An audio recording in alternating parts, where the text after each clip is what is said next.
Day. I always did a good result in France, 4 times winner, and I finished once second, twice third, and almost finished all the races.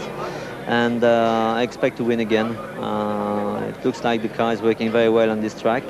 Now the Ferrari is quite reliable, and we are also quick in qualifying, which is not very usual, so I'm very optimistic.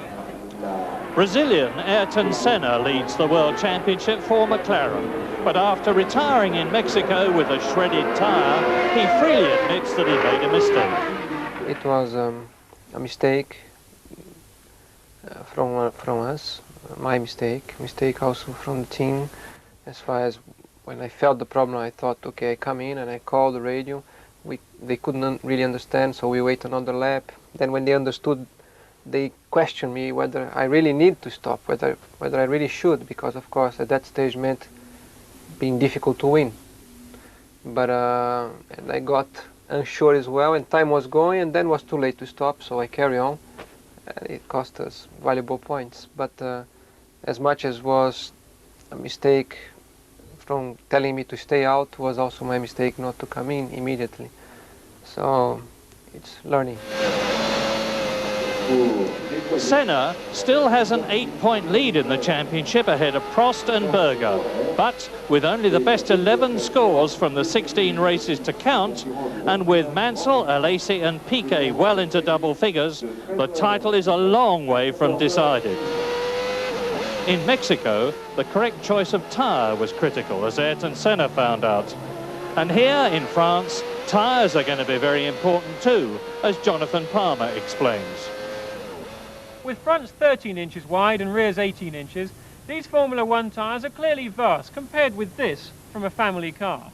But first, just in case you've always wondered, these slick tyres, as used in dry conditions, are bald because tread is only required for water drainage. These are the wet weather tyres. It's not just the size that provides the phenomenal grip. The rubber itself is relatively soft and therefore sticky. The softer this rubber mix, the compound, the more grip the tyre will have, but the trade-off is that it will not last as well, with the extreme being super grippy qualifying tyres designed to last just one blistering 3-mile lap, vital for a grid time, but expensive at £1,000 a set. In contrast, in order for the race tyres to last 200 miles, the compound must be much harder, with a consequent loss of grip, perhaps 2 to 3 seconds a lap.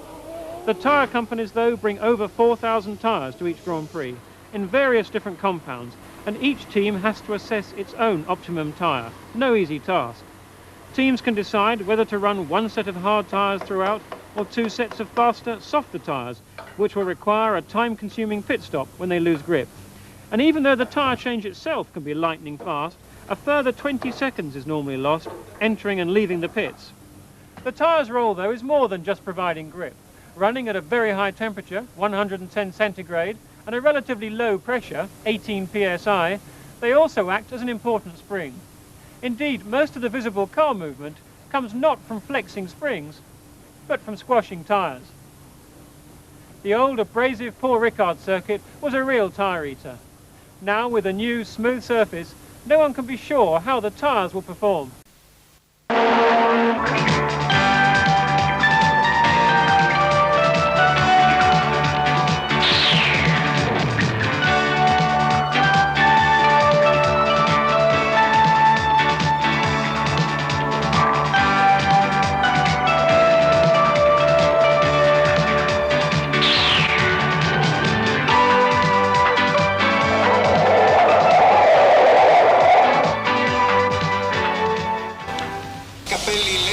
Sunday morning, Nigel Mansell gets the massage before stepping into his Ferrari on pole position. Ferrari on 99 victories. Could they make it 100 here? Let's look at the grid. Well, here's the grid. Mansell and Berger on the front row of the grid. Senna and Prost on the second row. Senna bumped off, deciding to stay on regular race tyres in final qualifying on Saturday. Saw that on Eurosport, of course. Nannini and Patrese. And Capelli way up now. Suddenly Leighton House's fortunes have changed. The circuit certainly helps them here. Boots and very smooth circuit. Then Piquet and Gugelmin. Bernard and Alliot. Alliot driving the Ligier. Hoping to get those Renault engines next year. Alesi and Suzuki. Alesi the highest place of the Pirelli runners, and Pirelli certainly seems to be in trouble here. Nakajima and Warwick. Derek Warwick went much quicker than that during testing here a couple of months ago. Just behind Derek Warwick, keeping him honest. Martin Donnelly. Of course, he made his Grand Prix debut here last year, standing in for Derek Warwick in the Arrows team. And then Michele Alboreto in the Arrows. Then Nicola Larini and Stefano Modena. I was told by one of the engineers that Larini is not the best of car sorters. Andrea De Cesaris, saw him have an incident in practice, and Alex Caffey coming towards the back of the grid now. Two Italians, Pierluigi Martini, Emanuele Pirro, and on the back row of the grid, young David Brabham, the youngest man in the race, and Yannick Dalmas, who lives just 5 kilometres down the road at Le Biosay. The race coming up in just a couple of minutes. Com este piso e este calor. Entretanto, na Tyrrell temos que Jean Alesi parte com pneus duros, os Pirelli 94 e a Martini, Pierluigi Martini parte com a mistura mole, os pneus 93 da Pirelli. Pirelli, que diga-se de passagem, foi aqui claramente inferior em termos de resultados à Goodyear, o que não tem acontecido. Os carros nas pré-qualificações, por exemplo, os carros equipados com pneus Pirelli têm-se mostrado superiores aos Goodyear e por isso a sistemática qualificação de carros com pneus Pirelli. Aqui os pneus Pirelli estiveram pior do que os pneus Goodyear. Enfim, é natural, as misturas de borracha reagem de modo diferente à textura do piso e esta era uma incógnita para toda a gente, já que é um revestimento completamente novo. Estamos a ver já imagens dos pilotos que integram a grelha de partida e aqui já passou a primeira fila composta por Nigel Mansell, conforme o José Pinto referiu, detentor da pole position, a primeira ao serviço da Ferrari com 1.04.4, ao lado de Gerhard Berger, depois Senna e Prost. Ayrton Senna e Alain Prost, de quem muitas coisas se têm dito em termos de futuras transferências, mas a verdade é que tudo aponta que tanto Senna permaneça na Ferrari como na McLaren, como Alain Prost permaneça na Ferrari. Se acontecer alguma alteração, Adriano, e estamos apenas no campo das hipóteses, isso só se verificará em 1992. Ainda em complemento daquilo que o Adriano disse relativamente a este novo revestimento da pista, ele de facto permitiu este novo asfalto, este novo tapete, que toda a gente rodasse mais rápido que a antiga pole position, que era exatamente pertença do Nigel Mansell desde 1987, quando o piloto conduzia o Williams Honda, era 1.06.454, portanto agora esse tempo do próprio Mansell passou para 1.04.8. Em testes, recorde-se que já este ano, em maio passado, nos testes realizados aqui em Paul Ricard, o Alain Prost com o Ferrari rodou muito melhor do que esta pole position do Nigel Mansell, 1.03.810, mas naturalmente que esse tempo tem muito a ver, para já, com o antigo asfalto, ele só foi colocado depois desses testes, e também com a temperatura que se fazia sentir na altura, muito menos calor, portanto um piso muito menos abrasivo do que este.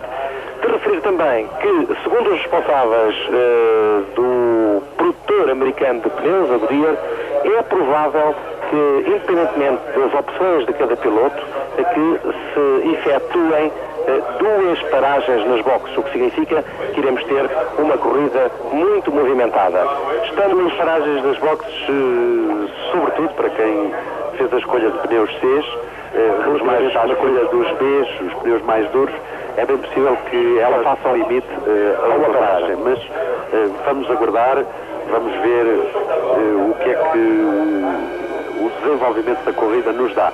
Esta corrida promete de facto ser bem movimentada, bem disputada e, por que não, termos aqui algumas surpresas em termos de resultado final. Há muita gente que necessita de todos de fazer pontos.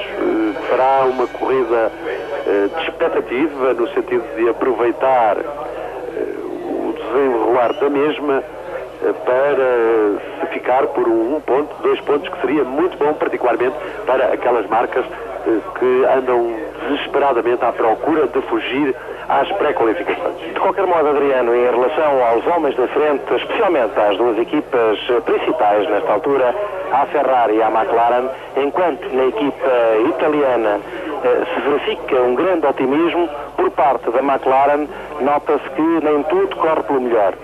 Na verdade, quer no decorrer das 2 sessões oficiais de treino, quer nas 2 livres, quer ainda no decorrer da warm-up desta manhã, os McLaren não conseguiram evidenciar-se como noutras corridas. Essa superioridade pertenceu quase por inteiro aos homens da Ferrari, a Mansell e a Prost. O próprio Senna e o próprio Berger esta manhã não completaram o warm-up. O Berger teve uma saída de estrada e ficou com o seu McLaren imobilizado, enquanto que o Ayrton Senna viu partir-se um tirante da direção, não conseguindo completar também o seu warm-up. Portanto, muita expectativa. Mario, sei in onda? Grazie, potete vedere nelle immagini le posizioni delle varie telecamere. Sono 16 lungo il circuito, 3 agli stand, 4 sulle vetture montate sulle 2 Williams Renault, e sulla vettura di Bernard ci sono 2 telecamere, una volta verso l'avanti, una verso il posteriore. Mentre vedete inquadrato Senna, vi do subito la buona notizia, per chi ancora non l'avesse saputa attraverso il televideo, che Prost e Mansell sono stati stamani i più veloci nelle prove di warm-up. Dopo di loro Bernard, che monta, come vi dicevo, sulla sua Larus Lamborghini le 2 telecamere anteriore e posteriore. Quindi Patrese, Senna, Boutsen, Nannini, Piquet, Alesi, Capelli, Donnelly, Suzuki, Agliò. Dobbiamo arrivare al 17° posto per trovare Berger. Ma soprattutto c'è da notare che stamani hanno avuto grosse difficoltà le McLaren Honda, e entrambi i piloti sono usciti di strada nel tentativo di superare le 2 Ferrari di Prost e di Mansell nei migliori tempi. Vi dico subito che il tempo di Prost è stato di 1:07.779. Mentre parte il giro di ricognizione, darei subito alla linea Ezio Zermiani per sentire le ultime novità dagli stand. Ecco, le novità dai box sono queste: grandi prestatiche, gran mistero, soprattutto in casa Ferrari, dove per la prima volta sono state addirittura occultate con un cerotto. On tyres. Yes, we've got the Ferrari tyre set up there, going to go on the softer seat compound as well, but McLaren have chosen to go on the more durable B, so it is really a race of strategy, and nobody is quite sure which choice is going to be the correct one. We'll find out very shortly, because he who makes the wrong one is going to be into the pit very quickly indeed. Well, now everybody on the warm-up lap. What about this situation with these Leighton House cars suddenly vaulting up the grid, John? And that's quite a surprise. Yes, because in Mexico they were just totally uncompetitive. Now here at Paul Ricard, they're very competitive, and although there have been many changes to their cars, I think the circuit in itself is part of the reason. It's a very smooth surface, and it allows the aerodynamics of the car to work efficiently. There's no bumps to disturb it, and I'm not entirely sure that it's a realistic position they've attained this weekend. They've got to do it over the next 4 or 5 races to say categorically that they've actually made some improvement. It's because they have a new designer, Chris Murphy from Lola. That was announced just a couple of days ago. He can't have made those changes so quickly, can it? It's not possible for him. No, not literally the mechanical or aerodynamic changes. He may have introduced a slightly different philosophy, and as we see from the Lola Lamborghini, the car he's responsible for, it's a very, very good car indeed, and especially at Paul Ricard. Bernard being third this morning, but being competitive throughout the weekend. Yes, on Thursday you went to see the opening of their new factory. Very impressive it is too. Team not actually fully moving into it until the end of the season after Australia. Seen quite a few interesting people in the paddock here this morning. Kenny Roberts hot-footed it from the Belgian Grand Prix. Motorbikes, of course, where his team won both the 500 and 250 race. And you caught up with an old mate of yours, Nicky Lauder, John. Yes, Nicky Lauder, a teammate of mine in the early 80s and the late 70s for that matter. I met him about 2 months ago at the Willie Dungle training camp, and he said, "What's Grand Prix racing like these days then, John?" I said, "Why not come along and have a look? You'll enjoy it." Yeah, I'll do this. So I thought he might come to Imola, but he's here at Paul Ricard. Well, the race just about to be off. Balestra standing there with Mr. Starter. That's Roland.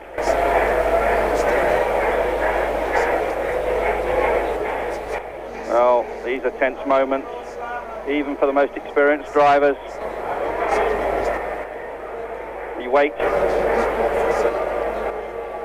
Engines revving. Going to shake our commentary box. We're right outside this lot. In fact, you can just see our commentary box on the far right-hand side of the picture. 80 laps scheduled. 2.369 mile circuit. This race will run 189.5 miles. 305 kilometres. A long wait, a long wait. Red light. Off it goes. Good start from Mansell. Excellent start from Mansell off the pole. Looks a fairly clean one, but the first corner always dodgy. The Leighton House all locked up. Capelli, that was going down the inside, but it's Mansell leading. Cross second.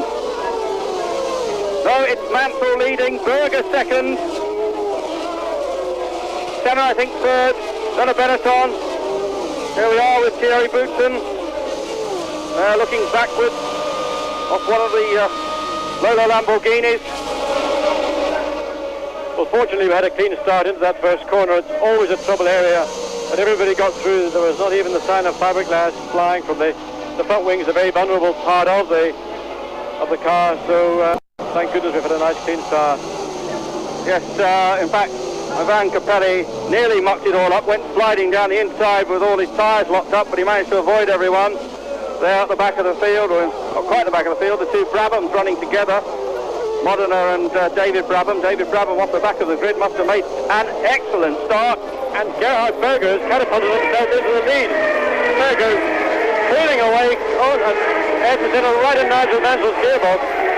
Mansell defending his part of it, pulling over to the right, preventing Senna getting through, but let's watch Senna on the straight because he's going to have a major attack on Nigel Mansell down the back straight. Yes, it's Berger who leads from Mansell, Senna, Nannini, Patrese, Prost, Boutsen, Piquet, Alesi, Gugelmin and Alliot. That is the top 11. And Mansell pulling over to the right-hand side of the Mistral straight. Senna to the left. Senna's just got his nose ahead and he's going to shut the door on Nigel Mansell. Round the long way, round the outside. And we got McLaren's first and second. Gerhard Berger leading, Ayrton Senna second, Nigel Mansell third. Yes, well, Honda engines have won this race for the past 4 years. Are they going to make it 5 in a row here at Paul Ricard? You're watching it live on Eurosport. There is Ayrton Senna, but it's Berger who leads. Gerhard Berger, what a sensational first lap. He did a 1:13.9 on that first flying lap.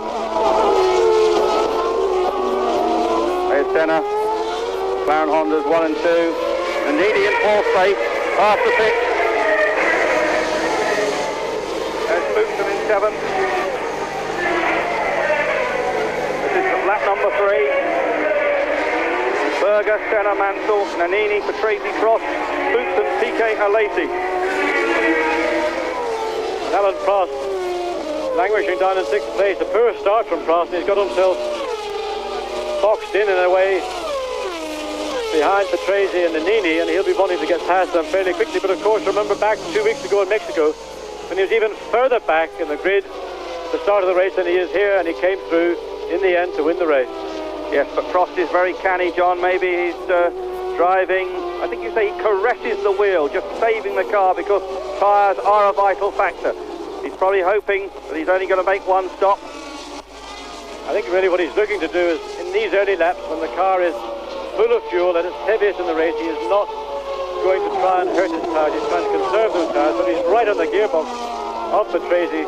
Just coming into view, he's still behind him. But he's already beginning to make indications he wants to take that 5th place away from Patrese. But he will not want to drive over hard at this stage. Berger right now is charging as hard as he knows. Now it's giving him a 1.3 second lead over Senna, but he may pay for that a little bit later in the race. Well, the timing monitor showing that the lead is 1.3 seconds between Gerhard and Ayrton. Mansell third, Nannini fourth. There's confirmation of it. 1.366 seconds. So an absolutely storming start to the French Grand Prix by Gerhard Berger. This race, 80 laps of this Paul Ricard circuit. The circuit shortened 5 years ago after the tragic Elio De Angelis accident. Before then, the circuit was actually a full 2 kilometres longer. And Alessandro Nannini is really hanging on to Nigel Mansell's gearbox. And these 4 cars are just opening the smallest gap now between Nannini and Patrese, across the 6th place. Yes, everyone just putting a wheel up over the curve there. And Senna, I think, closing in. Yes, 0.9 of a second, the gap now. Nannini also looking very strong indeed.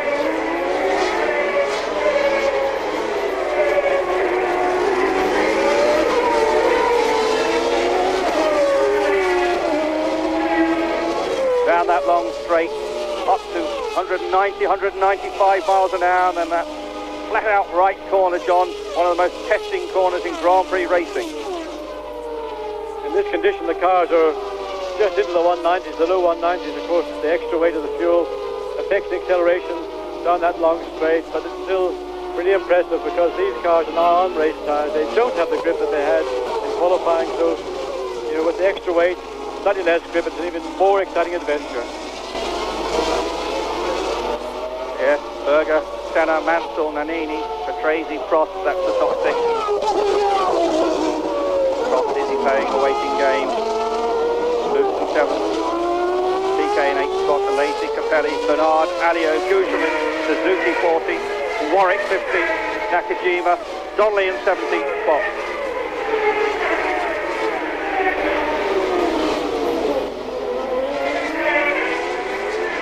Just mentioning there that Derek Warwick 15th, Donnelly 17th, they seem to have lost their way a little bit, John. Yes, the other Lamborghini engine car, the Lola LaRousse of Bernard and Suzuki, have been consistently quicker all weekend, and I have to say the differences in the engines are negligible. It's all down to the chassis, but the differences between these 2 cars.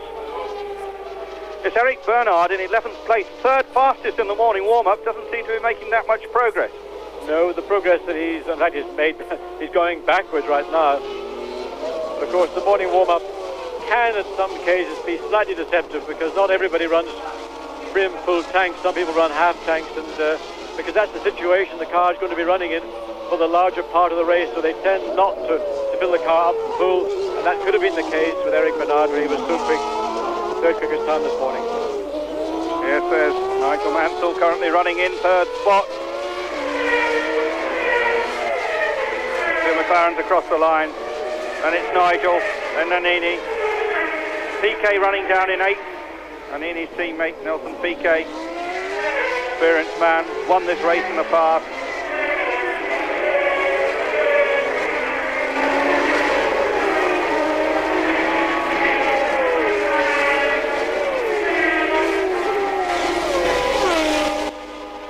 Ferrari, of course, had that new engine they tried at Silverstone in the test. British Grand Prix coming up 1 week's time.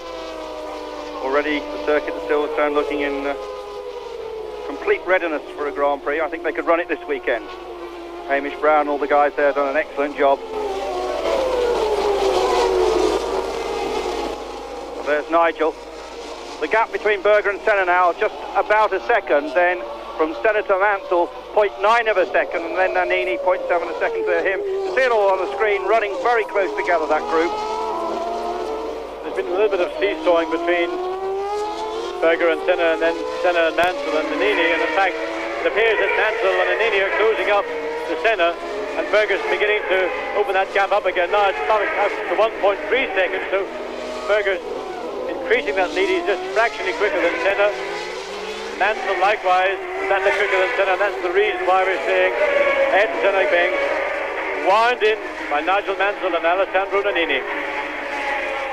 Yeah, one of the planes landing at the airstrip just away from the circuit, saw it coming in. Nannini is catching up on Mansell, but of course in this long corner he can't maintain that close proximity. The aerodynamic effect of running close to another car at that very high speed reduces the downforce in the front wings of Nannini's car, so he has to back off a little bit, and of course he loses that momentum. Yeah, there's Sandro Nannini chasing hard after the Ferraris. Right on Nigel Mansell's tail. lap number 8. Berger, Senna, Mansell, Nannini.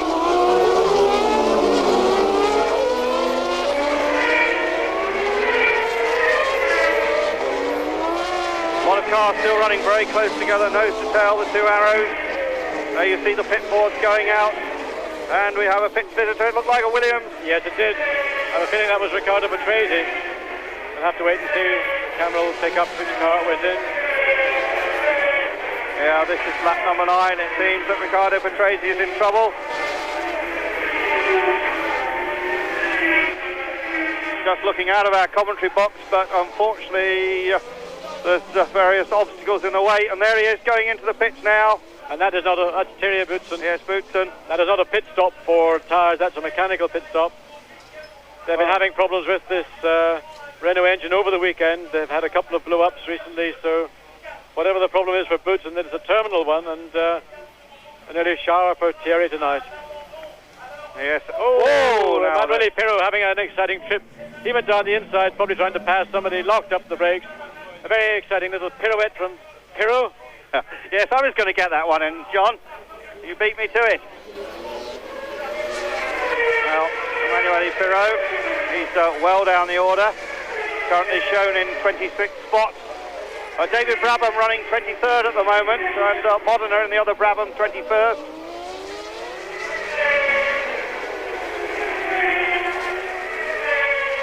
The gap between Berger and Senna, it's closed up again. It is seesawing around. Yes, 0.8 of a second now. There you see them on the screen, almost nose to tail. Well, Senna seems to have a little surge there up to Berger, pulling away from Nigel Mansell and Nannini. You say pulling away, but there's only about 0.6 of a second. Look, there's the first 4. This, the 10th lap. And all very close indeed. And I'm impressed with the way that Nannini is keeping up with 3 more senior men. Prost still running in 6th spot. I think what's interesting about Nannini is he's not running the very latest development Ford HB engine. They had intended to bring some of the modifications here. They decided not to. And there are 2 modifications which they're hoping to bring into Silverstone for the Grand Prix there next week, which they believe will give the performance of that V8 engine a match to anything of Honda or Ferrari or Renault for that matter. And now look at Alan Prost trying to have a little sniff at Riccardo Patrese, but not close enough. Yes, I believe the inside.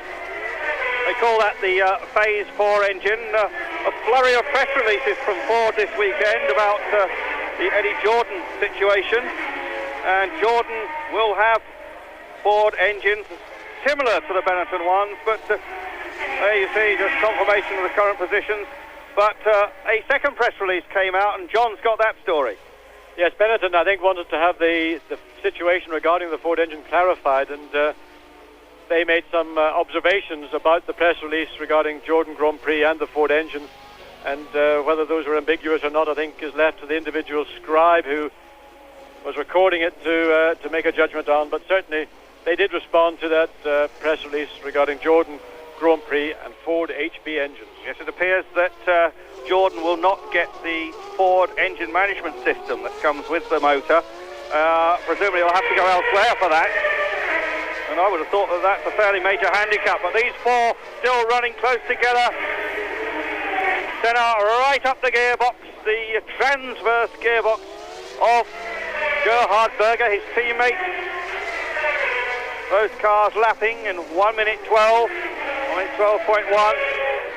And with those lap times have dropped, and there was oil on the track around the back. I think that's the oil from Thierry Boutsen's Renault engine. We saw part of the circuit they'd put down a sand kind of mixture to absorb the oil. So I think that's accounted for that sudden drop of about 2 seconds per lap from the leading cars. Yes, Lacey is up to 8th place. He's in front of Capelli. Let's just go through the top 10. Berger, Senna, Mansell. 4th is Nannini. 5th, Patrese. 6th is Alan Prost. 7th, Nelson Piquet. 8th, Joe Alesi. 9th, Ivan Capelli. And in 10th place, Gerhard Berger. And quickly after that, it's Gugelmin, Suzuki, Alio, Warwick, Nakajima, Donnelly, Alboreto, Cathy, De Cesaris and Monada rounding out the top 20. There is there is Prost and still worrying at the back of Riccardo Patrese's Williams Renault. This is the 13th lap. Just one retirement so far. That's Thierry Boutsen. Well, I wonder if Prost can find a way round. Overtaking here, John, not that easy, is it? No, you really want to try and do your overtaking partway down this straight that we're on now. But of course it's very difficult. There's a slow corner onto the straight, and you don't really get any advantage over the car ahead of you by coming onto the straight that much quicker. And Alain Prost's Ferrari does not have the extra speed it needs to pass Patrese Renault engine Williams, and therefore he's going to have to seek a place elsewhere. But look, Prost now preparing an attack, but of course there's not an awful lot of room here to do anything about it. There are very big runoff areas, and we've seen several cars during qualifying taking trips into that gravel. Remember last year Alain Prost, he was in the race with Ayrton Senna, and after the very, very fast corner on the straight, there's a short straight before this long double right-hand corner. That was where Prost made a very audacious move on Ayrton Senna, caught Senna totally unawares. He may well be preparing and thinking about a similar move with Ricciardo, but he's got to be confident. Patrese is going to know what he's doing and not pull across him, otherwise there could be a major collision. Yes, Williams running during qualifying with the new single-shock front suspension unit, but they've discarded that. They've gone back to the twin shock absorber system for the race. Let's see if we can watch Prost here now in his preparation to try and pass Patrese. I think he's going to try and do it here, not in this corner, but coming in this next section. Look at him having a sniff down the inside, but he got his nose well and truly slapped there. Ricciardo said, "No way, my son, you're not going to pass me here. I watched the video replay of the Grand Prix last year. I saw what you did to Ayrton Senna." In fact, do the drivers do much analysis like that, John? I beg your pardon? You know, drivers are not, well, they are reasonably intelligent guys. Some of them do watch the Grand Prix. I think certainly a lot of the teams, they were recording Eurovision, when they go back, they watch the Grand Prix, and they can learn things, not so much about the drivers, but maybe about their car and its relative performance with the other competitors. Well, we know that they record our show in Williams, where I'm sure the conference centre is full up. Hello to all you Williams guys, keep hard at it, and Ricciardo there is doing his best for you.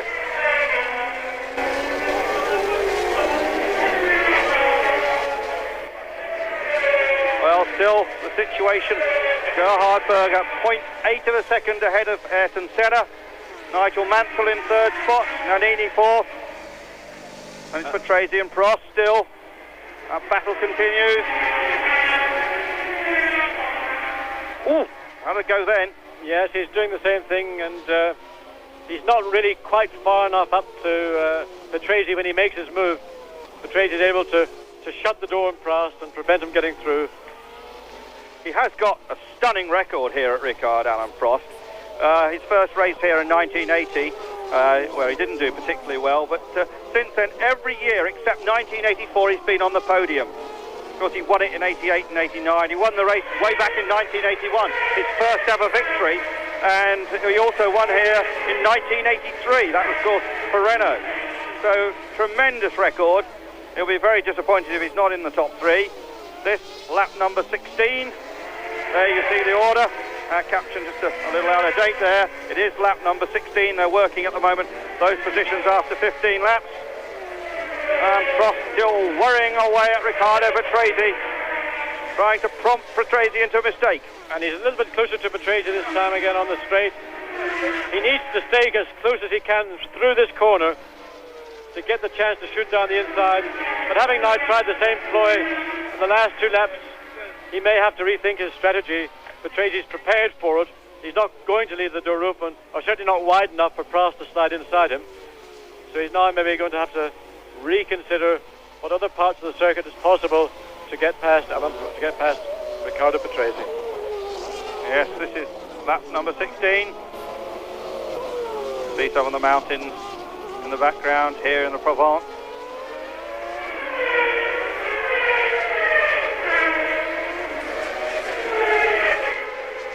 So that's gaggle then. That's the battle for 5th through about 9th place. Berger, Senna, Mansell, Nannini, Patrese, Prost, Piquet, Alesi, Capelli and Bernard. Bernard moved up one spot. Gugelmin 11th, Suzuki 12th.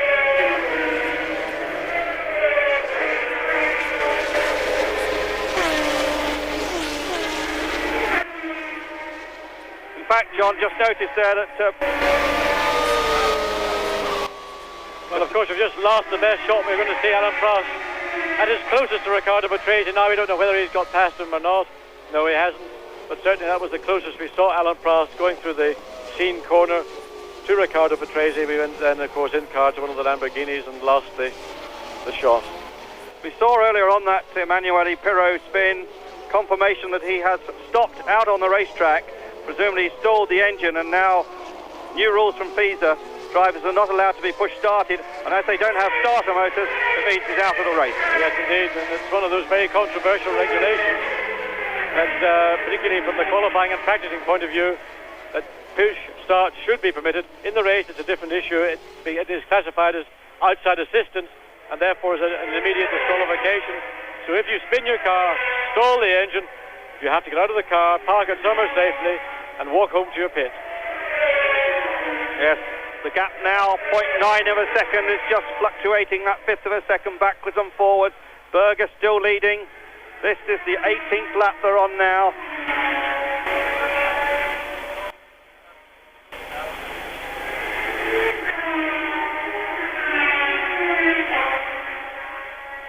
Still that battle continues. Prost trying to find a way around Patrese. Nelson Piquet just under a second behind the pair of them.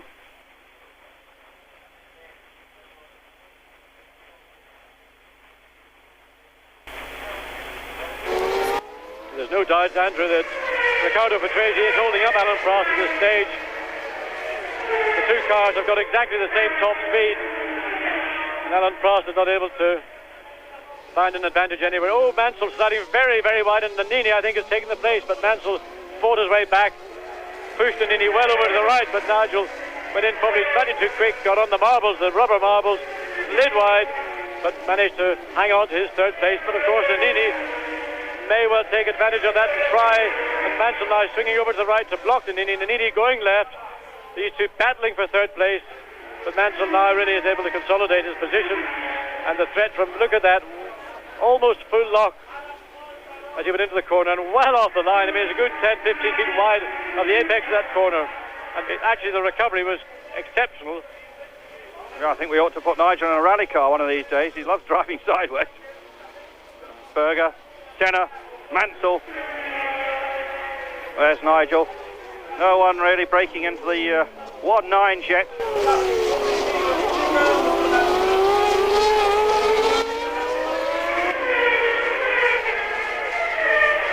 I think one quick word of explanation, John. We've got a very open commentary box here, and just next to us is a Frenchman who is actually screaming his heart out, so you might even hear him on our mics, because he is making the most frightful row. Well, it is an exciting race, but this guy's going to have a heart attack before he's finished. Meanwhile, back at the race, Berger, Senna, Mansell, Nannini, Patrese, Prost, that's the top six. This is the 20th lap. They flash under that camera which is mounted on the bridge. And Ivan Capelli bumping across the curve on the inside, having a little collision with Jean Alesi. Again, Prost right on the gearbox of Patrese, but Patrese not having any of it.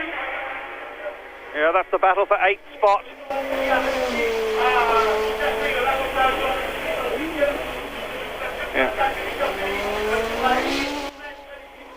Yeah, notice that Jean Alesi's father has actually got a suite here at Ricard.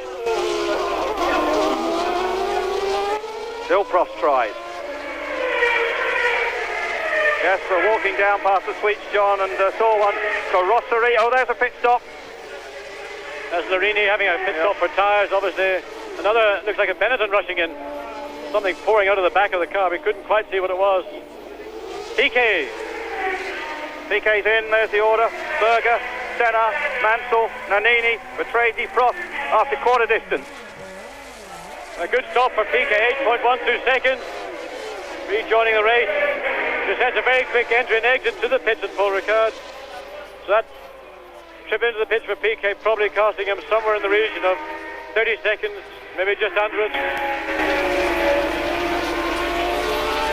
As John Barnard's really forcing his personality, his thrust and his dynamism into that team now, John.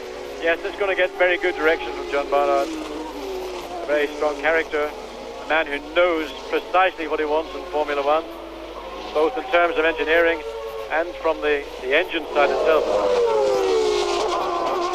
Well, the race just after quarter distance now. Berger, who leads from Senna by 0.6 of a second, will be back in just a couple of short moments. Loro, oltretutto abbiamo lì con loro abbiamo Nicola Larini, ragazzo italiano simpaticissimo e che è sempre stato molto veloce, che in quest'anno sta soffrendo veramente, quindi mi auguro che riescano a tornare ai vertici almeno con la macchina di Larini. Intanto al 20° passaggio Berger a Senna di 6 decimi, Mansell era quasi un secondo da Senna, Nannini a 7 decimi da Mansell, Patrese a 2 secondi da Nannini, con Prost sempre a meno di 4 decimi. Al 21° passaggio Berger sempre al comando, Senna a 6 decimi, Mansell a 6 decimi da Senna, Nannini a 7 decimi da Mansell, Patrese a 2 secondi 252 da Nannini, con Prost a 3 decimi e mezzo, quindi Alesi a 3 secondi e 2 con Capelli a 4 decimi. Poi c'è un intervallo di 9 secondi con Gugelmin nono, seguito a 3 secondi da Bernard. A seguire poi ancora con distacchi abbastanza consistenti di qualche secondo, Suzuki agli uomini Modena di Cesaris e quindi Traban, Martini, Gallanti e Larini. Ritirati come sappiamo Pirro e Boutsen, giro più veloce ancora il quarto di Senna in 1:10.144. Adesso il giro veloce è di Capelli in 1:10. You're back at Ricard and the first four have closed right up. The battle between those two there, that continues, but at the front Berger and Senna now separated by just half a second. Mansell has closed up on the back of Senna and Nannini has gone with Mansell. So this is lap 23. What a struggle it is. Piquet we saw come into the pits. He's now running in 14th place.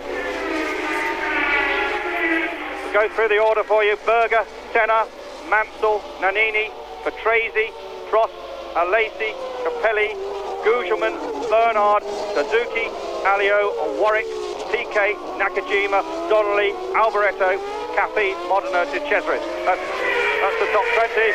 We've only had 2 retirements so far. Thierry Boutsen with that mechanical problem, he retired in the pits. Emanuele Pirro spun off and stalled. And as you said, I think Jean Alesi has just dived into the pits, certainly for a tyre change, but also there may be some damage to the car. That little collision he had with Ivan Capelli.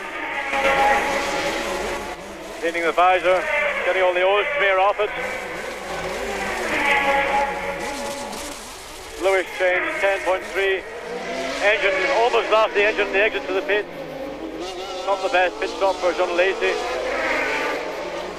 Fastest lap of the race so far to Nelson Piquet, now on fresh tyres. Nelson dipped down into the 109.796.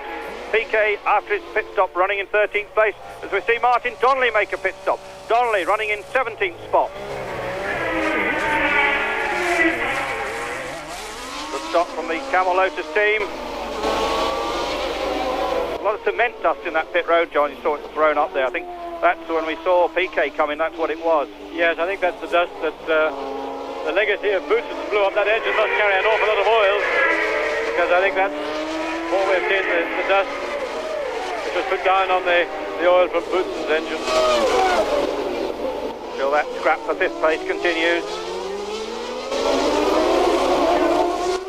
Here are the 2 leading McLaren Hondas. And Alex Caffey is off, and I suggest out.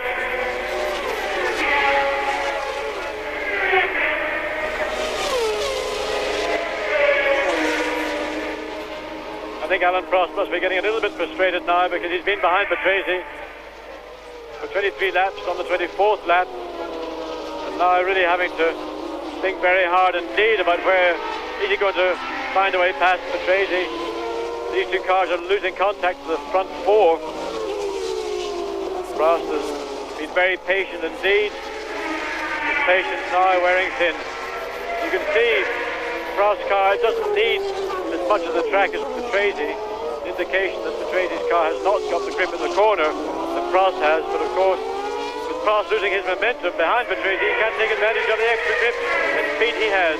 But what about that quartet at the front? Very close indeed. Lap 26, the gap 0.6 of a second. That man there, Capelli, in 7th place. He's hanging on exceptionally well. He's been catching up and he's right now behind Alain Prost. He's adding a further dimension to this little battle that Patrese and Prost have been having. And I'm sure Alain Prost will really not wish to have somebody pursuing him closely. It means that he's going to have to keep one eye on his mirror at some part of his lap and be aware that there is a competitive car behind him. Well, that's definitely something to cheer up for Ian Phillips, the team director, still on the sick list. We're hoping to see him at Silverstone. He's had a very nasty bout of meningitis, so get well soon, Ian. We do hope we can see you at Silverstone, even if it's just to watch. Ian Phillips, the man who really worked so hard with Mr. Akagi to set up this team.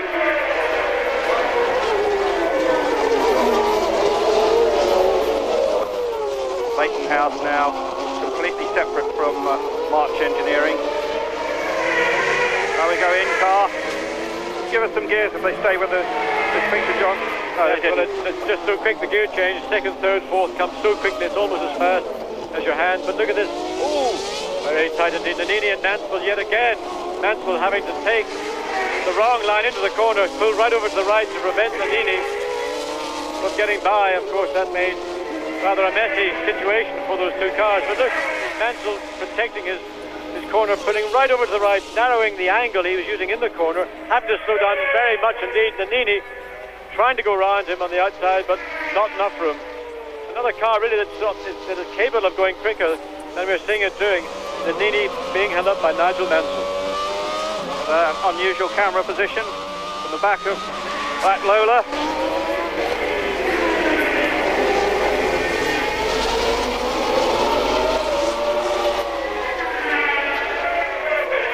Still a very close run thing. Here at the Ricard circuit, the Le Castellet, the other name.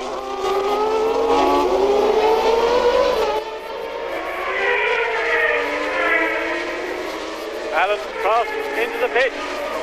Prost into the pit, he was running in 6th spot.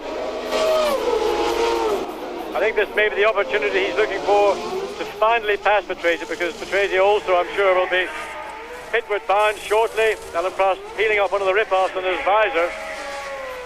And a good stop, and that well may elevate Alain Prost up to 5th spot, although he would be at this stage, but if Patrese make his pit stop, it's going to have to be quicker than Prost, and that was a very quick stop. And Ed Senna now taking the lead from Gerhard Berger at the end of the pit straight. Yes, a new leader here at Paul Ricard. Senna, you saw it live on Eurosport. Ayrton Senna leads. And Berger almost losing 2nd place to Nigel Mansell. I think I would imagine Berger's also going to be a visitor into the pits, because suddenly his car seems to be slowing down. Mansell's all over him. Let's have a look at what Berger does. Decide to take his tire pit stop at the end of this lap. Certainly he's dropped off that last lap. His lap time must have been 2 seconds at least slower. Yes, he's pulling over to the right. And Nannini also. We've got 2 visitors to the pit. Gerhard Berger and the McLaren. Nannini, look at the speed of these two. And that's very, very dusty. Nannini locking up a right front, almost overshooting his pit. Yes, there's the McLaren team working away on Berger's car. Not a particularly quick one. Light bottom of the left rear. Got it on. Slow stop. Almost 13 seconds. Senna perhaps the next lap, John. Could be. But having got his nose in the lead, he may try to consolidate that lead.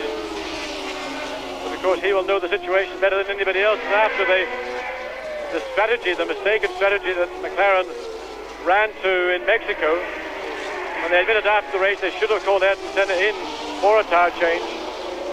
I'm sure they're going to be very much on top of that situation.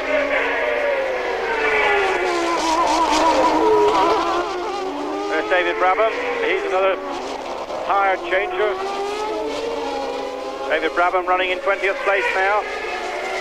Then continuing.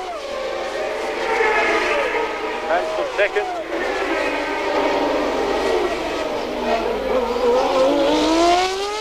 1.9 seconds between the pair of them, but everything's changing now as different cars come into the pit.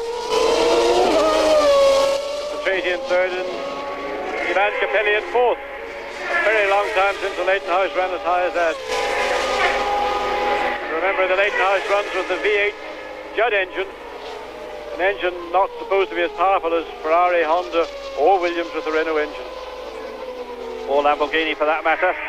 Prost just turned the fastest lap of the race to date, 109.340.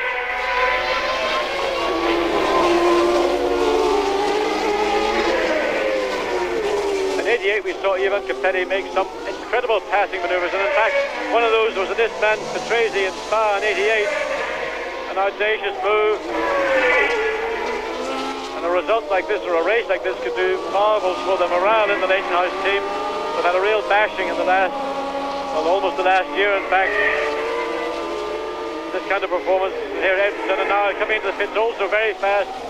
You must be very careful on the entry into the pit. You don't overshoot, block a break up, and have to then make another lap. This looks like a better stop than that of Berger's. Fronts are on, left rear going on. Problem with the left rear. Oh, yes. Seconds ticking away. Now they've got the aircon on. Now they've done it. That's the first stop, 16 seconds, Senna.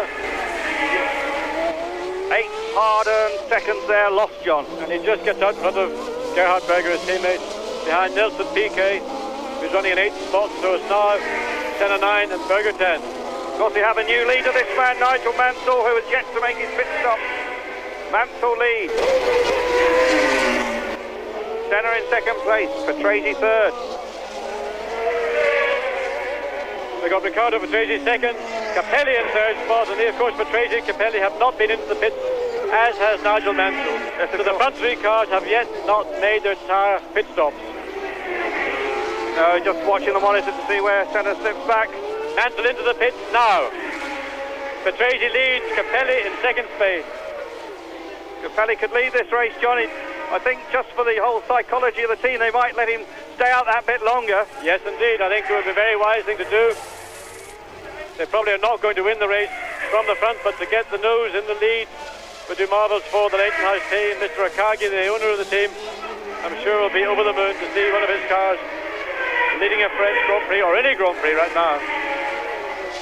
Well, I wonder what Adrian Newey, the man who designed that Leighton House car, who's just left the team, must be thinking now. I got the feeling he's been rather shoved out. We haven't seen anything official to that effect, and we haven't spoken to him, but that's the feeling we got as Riccardo Patrese leads. That caption a little out of date, everything happening with these pit stops. Capelli in second place. Gugelmin going well also. Yes, indeed, Gugelmin now running third spot. But I'm sure Capelli will be on a high right now. He's right behind Patrese. He's raced against Patrese in the past. He's been able to pass him, and Riccardo is not recognised as being one of the easiest men on the race to get past. But look at Capelli right on the gearbox. I think he's going to have a little shoot down the inside into this very, very... Yes, look at that. He did his preparation well. Capelli, when he's in a high, is courageous. That was a great little move. Nice to see it. Alan Prost may well learn something from that. Well, what a turn up for the book. Van Capelli leads. And he's pulling away. He's pulled almost a second already on Riccardo Patrese. Just Capelli, Patrese, Gugelmin. Those are the first three. And who in the pits, who amongst the experts would have ever predicted two Leighton Houses in the top three? Meanwhile, of course, Senna and Berger starting to work their way up the field again.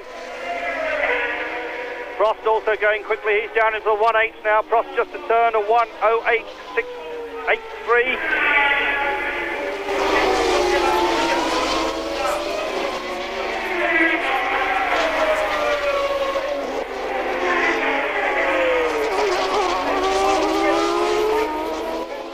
There's confirmation of that. On to the 34th lap. It's Capelli, Patrese, Gugelmin and Prost. Prost up to 4th place. Nannini in 5th spot. And Riccardo Patrese really must go into the pits now. He's lapping over 3 seconds a lap slower than Capelli. So his set of Goodyear tyres are well and truly short, and every lap he stays out here is time lost that he will find very, very difficult indeed to recover after he makes a stop for a fresh set of his Goodyear tyres. Capelli also. Capelli's still lapping in the 110s. Presumably he'll be in the pits within the next couple of laps. Leighton House have not had too much practice, Andrew, with pit stops, particularly in a pressure situation, that of leading a race. So how their pit stop goes will be very dependent on how Capelli can compete in the Part 2 of his 1990 French Grand Prix. But let's hope they do a good stop for him, because wouldn't it be wonderful to see a dark horse, a totally unexpected package of driver and car at the front at Paul Ricard. There's the man from Milan, still leading. Fortuitously, we had an interview with Capelli in our qualifying show, and we asked him how he pumped himself up after all the disappointment. And he said he did it by watching the football, Will, with Italy getting into the semi-finals. That must have helped a little bit, perhaps. But, we see Eric Bernard, and in fact Suzuki running alongside him, those two running together. That's 11th and 12th spot. But really the man we've got to keep an eye on is not this one, Riccardo Patrese, but Alain Prost. Currently in 3rd spot, but catching up hand over fist to Richard Gugelmin. He's just on a lap, the fastest lap of the race so far, 1 minute 8.445. He is the quickest man on the racetrack, and he's got all his main challengers, Nannini, Mansell, Piquet, Senneberger, they're all behind him. Yes, so the two Leighton Houses have yet to go into the pits.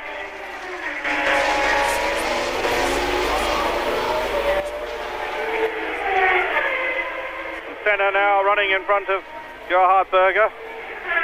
Despite that somewhat fumbled pit stop from McLaren. Well, fumbled, it looked like a mechanical problem with a wheel nut. Both McLarens had really very poor pit stops, and that's the price they're having to pay now. Those 3, 4, 5 extra seconds spent fumbling with those rear wheels has demoted them down into the 4th, 5th and 6th spots. Well, absolute sensation here at Paul Ricard. The Leighton House cars are running in 1st and 2nd spots. Capelli and Gugelmin. Then it's Prost, Nannini, Mansell, Senna, Piquet. We'll recap it again. Capelli and Gugelmin. You are not hearing it wrong. The Leighton House cars are 1st and 2nd. Prost is 3rd, Nannini 4th, Mansell 5th, Senna is in 6th spot. Then it's Nelson Piquet 7th, Gerhard Berger 8th, Riccardo Patrese 9th, and Philip Alliot is in 10th place. Then it's the two Lola Lamborghinis of Bernard and Suzuki. Capelli leads by 7.5 seconds from Mauricio Gugelmin. And Alain Prost, who's running 3rd now, has dropped down to the same lap time as Gugelmin and Capelli. So the benefit of his fresh tyres seems to have ebbed away. Certainly at this point of the race, he's not making the progress he did 2 laps ago towards the front 2 Leighton Houses. He's now lapping at their pace. How has Capelli managed to conserve his tyres? Because he hasn't been injured. He's still lapping at the 110 mark and driving a superb race out there. How can he manage to keep going on that first set of tyres? Well, whatever they've done to these 2 cars to make them work, obviously is helping the tyres greatly, because it seems they can run on tyres that have done 36 laps, and they're lapping as quickly as cars that have got fresh tyres on. So there's something about the setup of the Leighton House here at Paul Ricard that is magical. I believe they will have to make a pit stop finally for tyres, but at this point in the race, just under the half distance, they're capable of running quick enough to lead the race.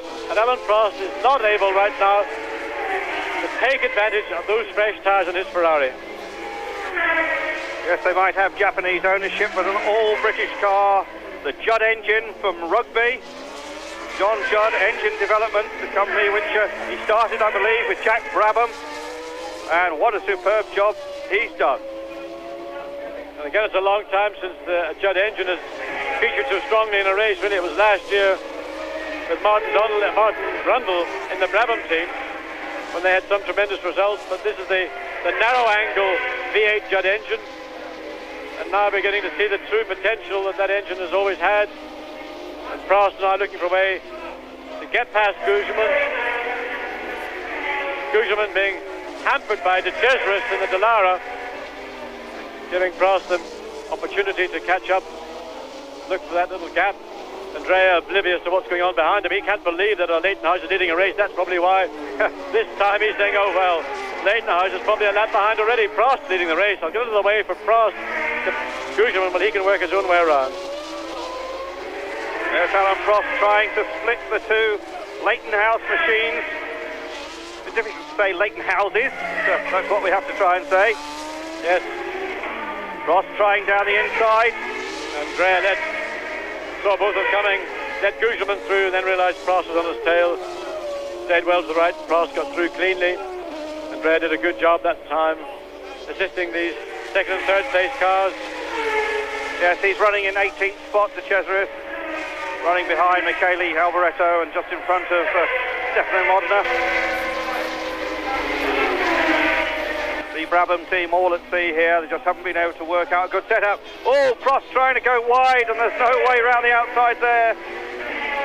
And Gugelmin doing a sterling job holding him off. Just wonder, John, if you can get a look at the tyres on the Leightonhouse. They look in reasonable condition to me, but you're the expert. Yes, they look reasonable, but obviously his tyres are suffering from 38 laps around the Paul Ricard circuit. Prost's tyres being much fresher, and eventually that will tell. But it's so far not been to Prost's advantage. And look at the acceleration on the straight. No advantage whatsoever to Alan Prost with his V12 Ferrari engine. The V8 Judd of Gugelmin seemingly able to keep him at bay. Yeah, Prost is probably used to chasing Nigel Mansell or Gerhard Berger or Ayrton Senna, and he knows their driving style. He probably doesn't know quite what the strengths and weaknesses of Mauricio Gugelmin are. I would imagine Gugelmin's finding that out also. He's not really quite sure of his car. I mean, this is a gift to him. Now Prost closing up. I'm sure he's going to have another little look again. Well, he wasn't close enough that time. This just shows you, John, how important in the overall equation is the motor car and getting it working correctly. Because a race ago, these cars didn't even qualify. And now they're lying first and second. An amazing turnaround in fortune. Totally amazing. But that's what makes motor racing so thrilling, so exciting. Yes, it is. And I mean, I've never seen anything like this. It's a very, very unusual situation. The two cars can be so uncompetitive in one Grand Prix and then be first and second in the following one. And Alan Prost doesn't really appear to have an answer to Maurizio Gugelmin. Gugelmin driving a race, clean, not making any mistakes, aware he hasn't got quite the grip he would like, but not leaving any door open for Prost to slide down into. We're just halfway through the French Grand Prix. If you've just tuned in, you are not seeing things. The Leightonhouse cars are lying first and second. Capelli has led the race for the past 7 laps. Most of the front runners have made stops at the pits for tyres. The Leightonhouse is conserving their tyres and going very well. They have not been into the pits. And it is Capelli who leads. Totally amazing here at Paul Ricard. Gugelmin holding off Alan Prost. Cars which couldn't even qualify out there at the front.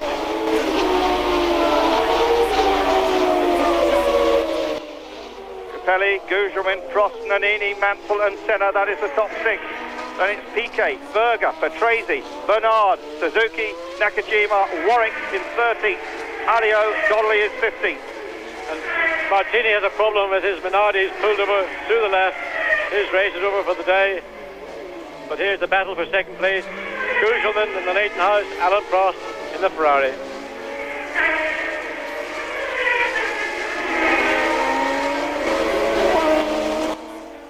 Okay, well there, Pierluigi Martini climbs out of his car. And let's just have a look at the retirements. Terry Boutsen, we saw him retire in the pits, mechanical problem. Emanuele Pirro spun off and stalled. Alex Cathy spun off, and we just seen Martini stop there. So this battle continues. That's the battle for second place. Still, it's Leighton House cars lying first and second. Very exciting here at the French Grand Prix. Stay with us. We'll be back in just a couple of moments. Riuscirà a cogliere il momento favorevole, mentre il terzo Cappi abbandona per cedimento della sospensione.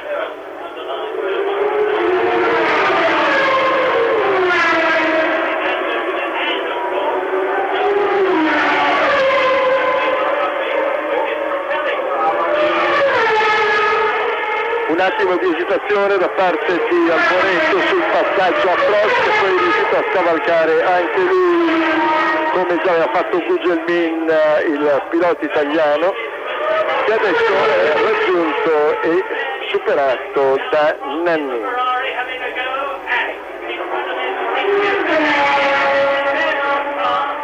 Primissimo piano della vettura di Bernard, si tratta di Suzuki, suo compagno di squadra. I giapponesi viaggiano di conserva, Suzuki 11esimo, Nakajima e 12esimo, separati da meno di 4 decimi.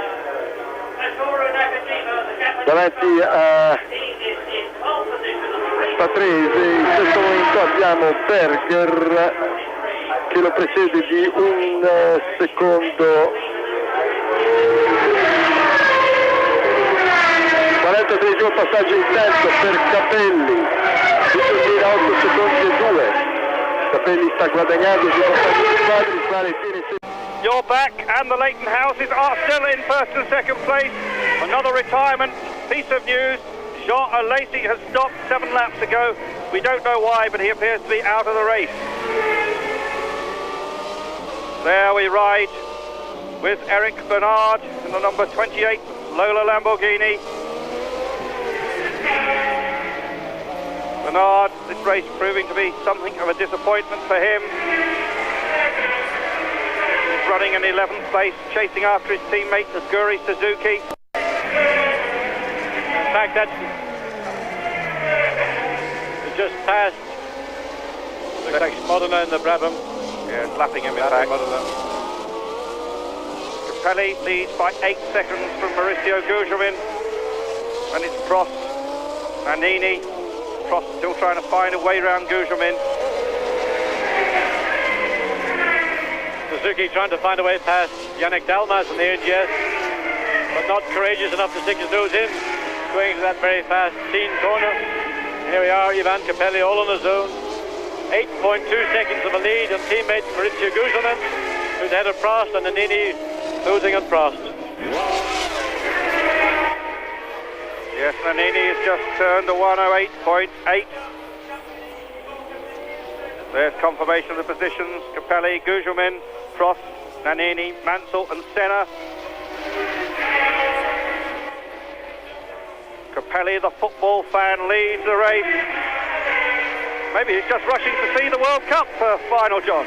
Well, I know 2 people who are doing that. Bernie Ecclestone and team manager of Brabham, Herbie Flash, are probably at this moment taxiing down the runway at the Paul Ricard Airport to fly to Rome to see the final, Germany versus Argentina. Not sure if that's getting your priorities right or not. Well, I don't know about Brabham, but certainly Bernie feels that's the right priority today. Capelli still turning very quick laps to 108.6 from Capelli. He's 8.6 seconds in fact now. That cap's a little out of date. 8.6 seconds ahead of his teammate Mauricio Gugelmin. And still these Leighton House machines are in first and second spot. The Judd Fab machines, all British cars. Capelli of Italy, Gugelmin from Brazil. Gugelmin, the man who used to roommate with Ayrton Senna. And he's holding off Alain Prost.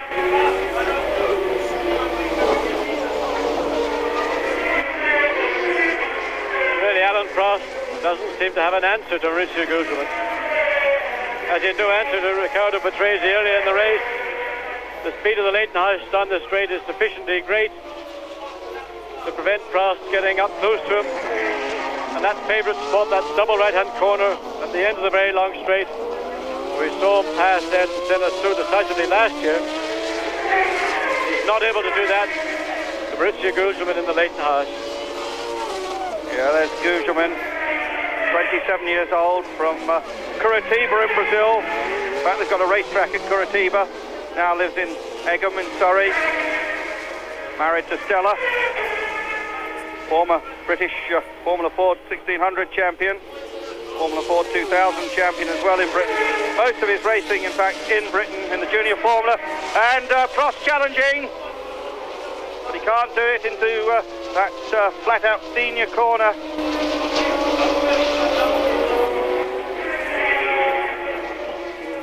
Capelli, Gugelmin, Prost, that's the order.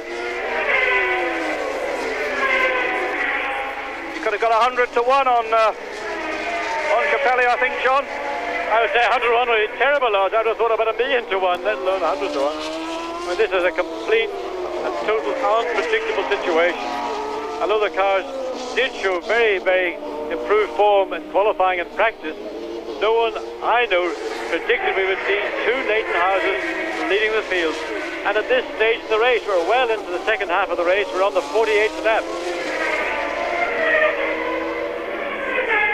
Yeah, looking for the leader, Ivan Capelli. Still picking up that second place battle.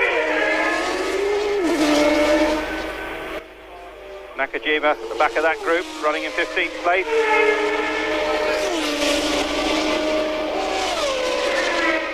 Ivan Capelli, double Italian Formula 3 champion in 1983 and 84. Won the Monaco Formula 3 race in 84 in a Martini. Won the European Formula 3 champion that same year. And of course, he was the Formula 3000 champion in 1986 in a March. So he's got an exceptional record in the junior formula. Well, that's the battle for second place. You're talking about the form of Capelli. Really, we did see some superb form in 88 when Leighton House really began building their own cars, transferring from being a March to a Leighton House. And one of the things that I remarked about Capelli's performances then were his ability to overtake. And we saw him, and look at this, Nannini now trying to get onto the back of Prost's Ferrari. Prost being so preoccupied with Gugelmin ahead of him, he's maybe gone to sleep a little bit, and Nannini now closer than he's ever been. Nannini could be the danger man.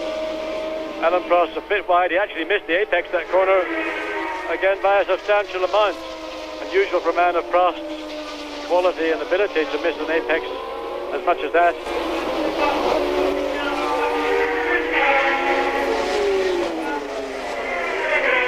Yes, just to recap on some of the retirements.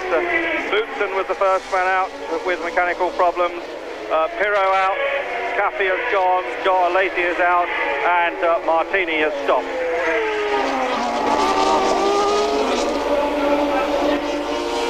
Tracy running down in 9th place.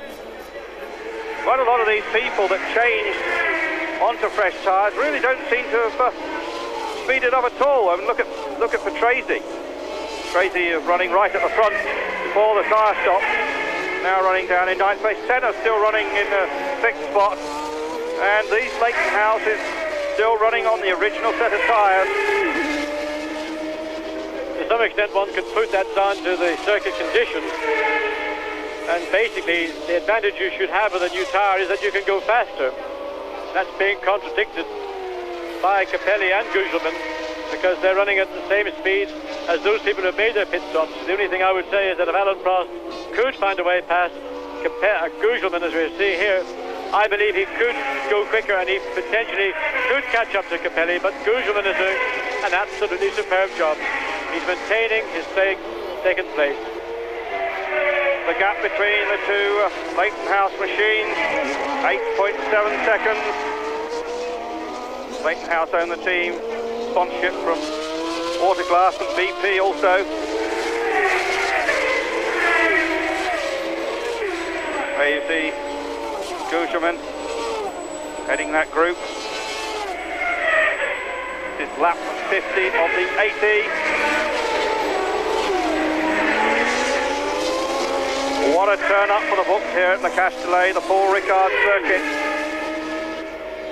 Leighton House has got it all together. And Capelli still leads. Been over 10 laps now that he's led this race. This is no flash in the pan. And we could see this form repeated at Silverstone, John, because that's another very smooth circuit. Yes, it appears these cars don't like the bumpy tracks, but on the smooth circuit, well, they've certainly found the formula for success. If they can go to Silverstone with this car, they are going to be extremely competitive throughout the weekend and in the race. And that's a circuit really where I think the car, if it was designed for a racetrack, it was designed for Silverstone. Those long, fast corners of Silverstone are just made for this kind of high downforce car. It's high downforce car, but I do ponder how much horsepower it's got. How much horsepower has John Judd managed to extract from that engine? We do understand that it revs at over 12,000 RPM. I think the horsepower figure is very closely guarded secret, but you know, there's always somebody who will say, well, it's got around about 640, maybe 645 horsepower. And that in a nice, compact, small car. And Alan Prost right on his gearbox, and Prost, oh my goodness. Prost had to lift his foot almost up to touch his chin to get out of it so quickly. That was a major moment of being Prost's best chance at having a shot at second spot. And Capelli showed no mercy. Alan Prost, I'm in second spot. If you want it, you've got to be more decisive, and you've got to make your pass earlier on the straight. He's talking about 650 horsepower, and that, of course, is about 10 times the horsepower of a normal family saloon in a machine that weighs about a third of a family saloon as Derek Warwick comes into the pit. Warwick currently in 12th spot. I can't imagine you, Taj, you're going to make an awful lot of difference to Derek's race. Raising his visor. Looking fairly leisurely around him. Capelli leads from Gugelmin, Prost, Nannini, Mansell, Senna and Piquet. This is lap 53 and the Leighton Houses still lead. What a stunning motor race here at the French Grand Prix. It's Capelli, Gugelmin, Prost, Nannini, Mansell, Senna, Piquet, Berger. We'll be back in just a moment.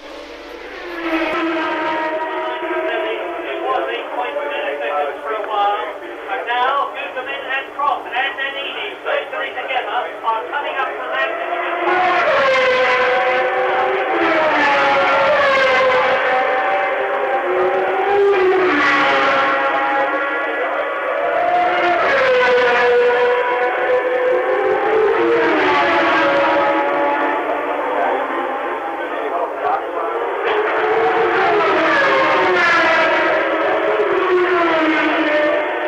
Capelli ha superato un cliente pericoloso, Aglio, che è pilota molto veloce, però a volte ha qualche incidente di troppo. Ho visto anche Gugelmin e Prost che hanno avuto qualche piccolo problemino nel superare la Brabham di Modena.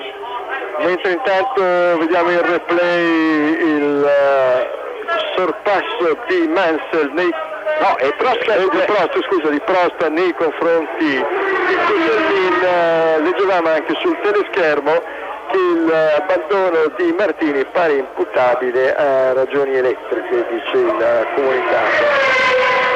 Prost ha fintato continuamente attacchi in una zona dove poi proprio non l'ha attaccato e l'ha attaccata in fondo ai box. Ecco, io volevo così un attimino sondare la situazione in casa Leighton House, in casa March con Vergani, che poi il manager di Capelli. Back at Paul Ricard, where there has been a change because that man Alan Prost is now in second spot.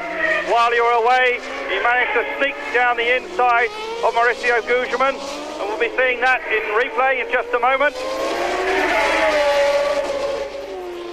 So here it is, John, just describe what happened.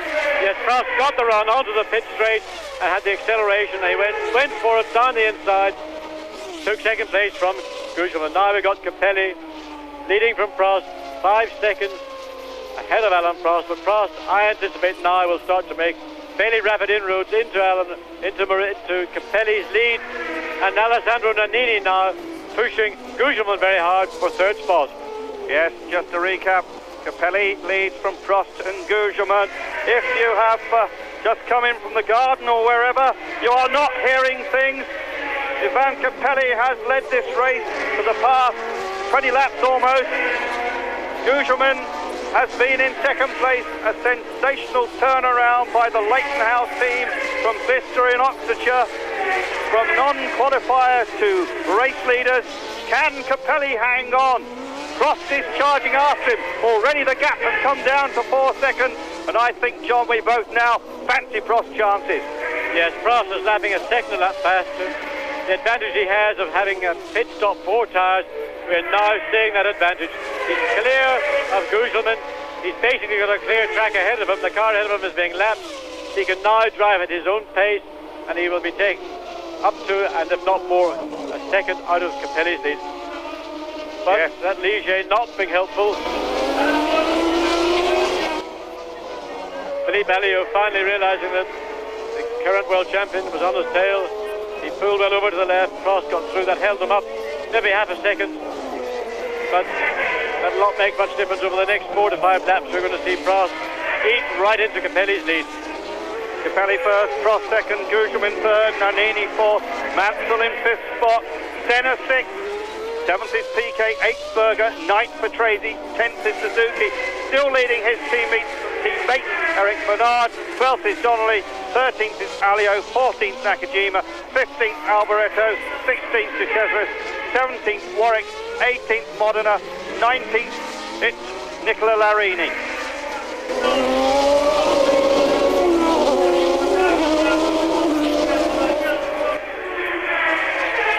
21 cars still running. David Brabham in 21st place, bringing up the rear, and there's an incident. Yes, that's De Cesaris having a little adventure into the tower, well, I suspect. Bush, no, he managed to avoid it, but he's doing a bit of rally crossing in his Dallara Ford. It wasn't a design with that in mind. He could come in and raise the suspension, of course, and be more successful. Ayrton Senna.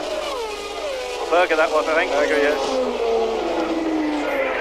Yes, Gerhard Berger chasing after 7th spot.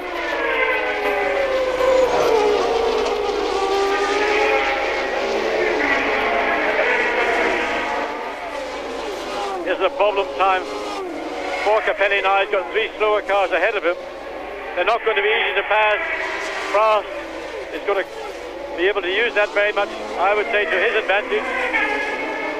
Prost on his second set of tyres, Capelli still on his first set, as is Gugelmin.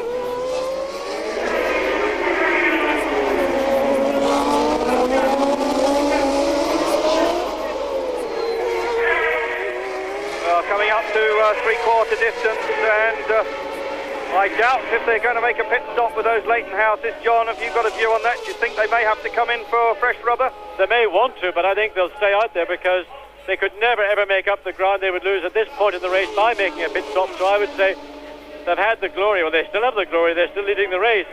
Stick in there, just hang in and stay there till the end, because there's no knowing what might happen. Alain Prost may have a mechanical problem, and you can find Capelli, should Prost pass them before the end of the race, back in the lead. It's one of those situations, I would say, just stay out there. This is a problem for Capelli. He's now behind one of the Ludas, Martin Donnelly. He's got to get past Dalmas, and Donnelly's car is able to accelerate slightly faster than Capelli's jet engine Leighton House. And the lead now down to 2.5 seconds. It's actually 2.489 seconds between Capelli and Prost. Prost closing now on Capelli. Nannini has just sneaked past Gugelmin into 3rd place. Gugelmin is now 4th. Prost looking in good shape to make it 3 French Grand Prix in a row. The man who has been so superb at this circuit continues to charge after Capelli. There's Ayrton Senna, currently in 5th spot. He's 3 seconds behind Gugelmin. These points, of course, are vital to Leighton House because of the pre-qualifying situation. They've had no points for almost a year. this would help their cause tremendously. There is Senna. And of course those points going to Leighton House would be absolutely disastrous to the Ligier team. Out there's one of the Leighton Houses stopped. Oh dear. That looks like Capelli's. What a great shame. Gugelmin. Yes, can't see the crash out. What a shame for Mauricio Gugelmin.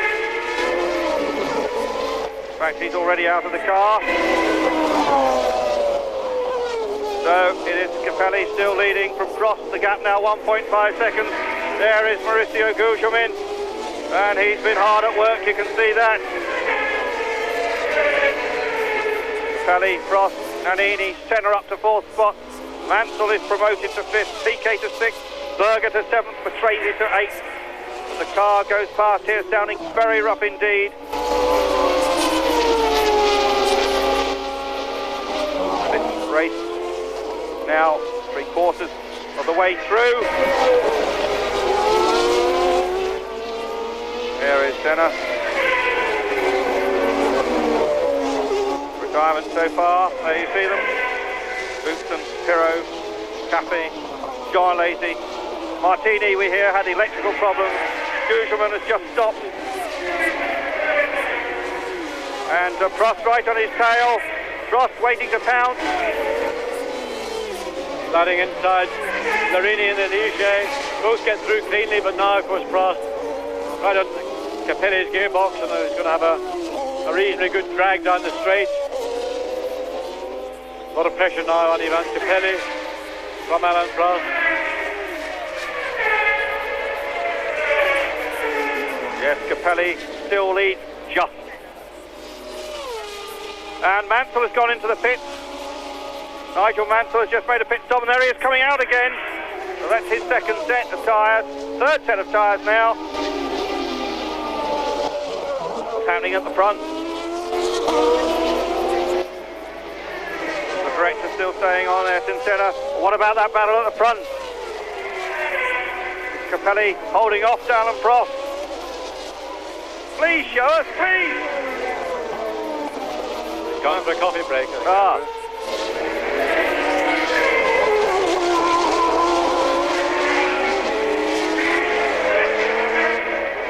Capelli's managed to marginally increase his gap on Alain Prost in that lap, maybe about 10-15 feet. The momentum Prost has catching up to Capelli, he's not been able to follow up upon. Running half a second behind Capelli at the minute. Maybe Prost is just taking this opportunity to catch his breath and build up to a final thrust to take him up to and beyond Capelli in the Leighton House. Well, he's got 19 laps to do it. Nannini third, Senna fourth.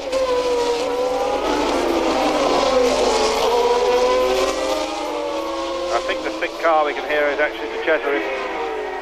Well, after we went across that bit of ground, I'm not surprised at times. More than entitled to do that. Possibly a broken exhaust pipe, that sort of noise. So Capelli still leads, Alain Prost is attacking.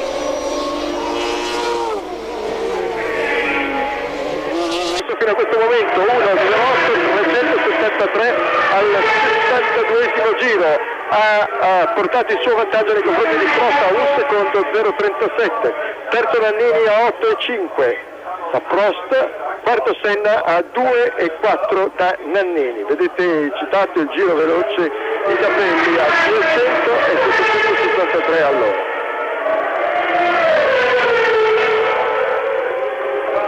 Dietro a Senna, quinto Piquet, sesto Berger, settimo Patrese, ottavo Mansell.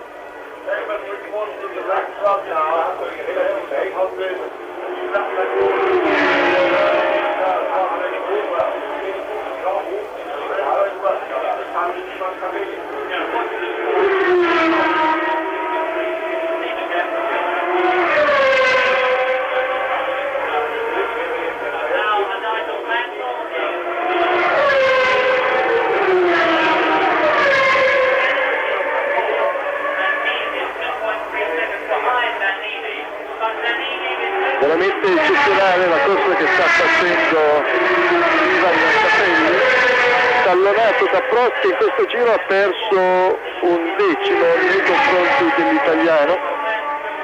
Terzo Nannini a 9 secondi e 2. Il distacco che vedete tra Capelli e Prost è quello del giro precedente, adesso è 1 e 156. Quindi Senna è a 2 secondi da Nannini. You're back live here at Paul Ricard. There is the AGS in problems. You want to know if Capelli is still leading? He is. There he is. Capelli 1.1 seconds ahead of Alain Prost, but it looks a little closer. Capelli, Prost, Nannini, Senna is 4th, Piquet 5th, Berger 6th, Patrese 7th, Mansell languishing down in 8th spot, must have problems. Suzuki is 9th, and there we are, in fact, in the 10th place car of Eric Bernard. In fact, Bernard has just been lapped by the flying Capelli. Still he leads. This is the 65th lap, 15 laps to go. There is Alain Prost chasing. The gap now down to 0.6 of a second. Is Prost going to make a challenge on the next lap?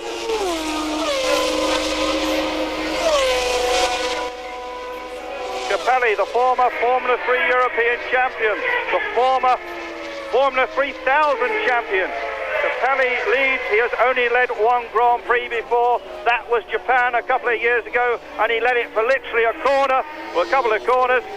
This time he has led the race for over 20 laps now. Capelli, Prost, Nannini. Yes, Capelli actually took the lead on lap 33, and he has held on to it. Remember, he has not made a stop for fresh tyres. Mansell has made 2 stops. Prost has made 1 stop. Most of the rest have made 1 stop.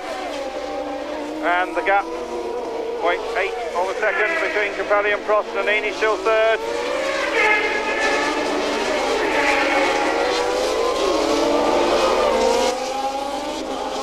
Well, who said a V8 couldn't win Grand Prix these days?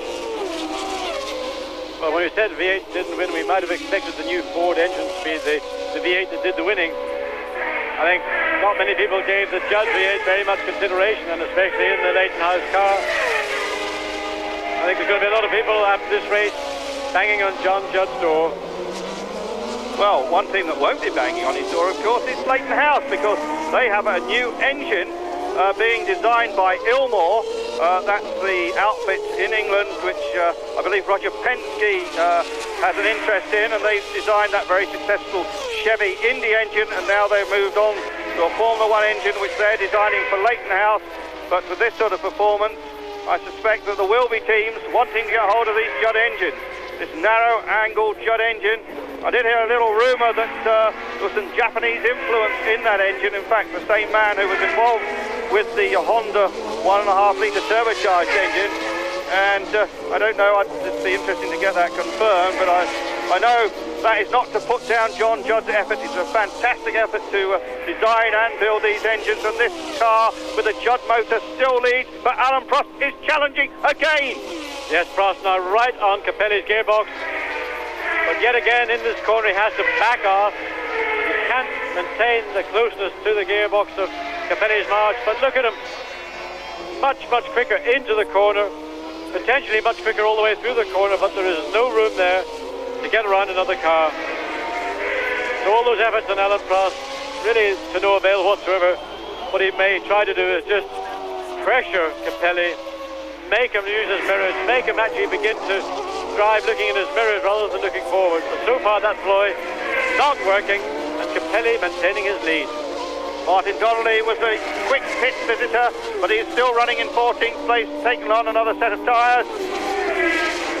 Capelli on lap 68 leads Prost by 0.6 of a second according to our monitor. It looks much closer there. Capelli, Prost, 3rd is Nannini, Senna is 4th.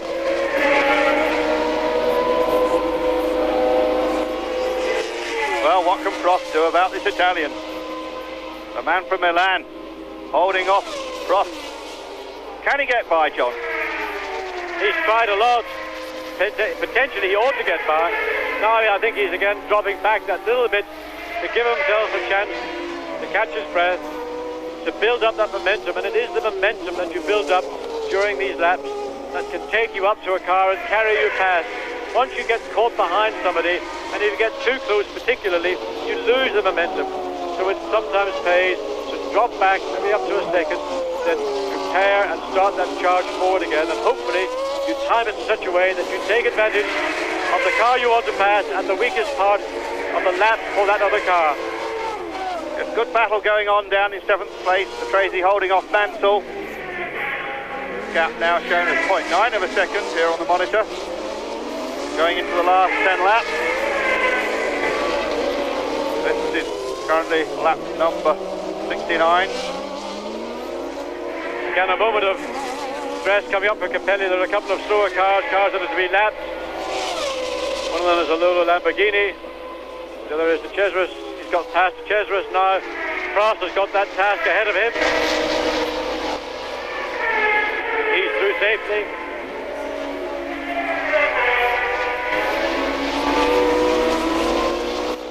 But still 2 cars ahead of Capelli, and these are the moments when really traffic can work to the advantage of Alain Prost. Mansell now back on the tail of Berger, who's on the tail of Patrese, who's on the tail of Berger. Mansell on a 3rd set of tyres. But likewise, not really seeming to have any advantage from those fresh tyres, Andrew.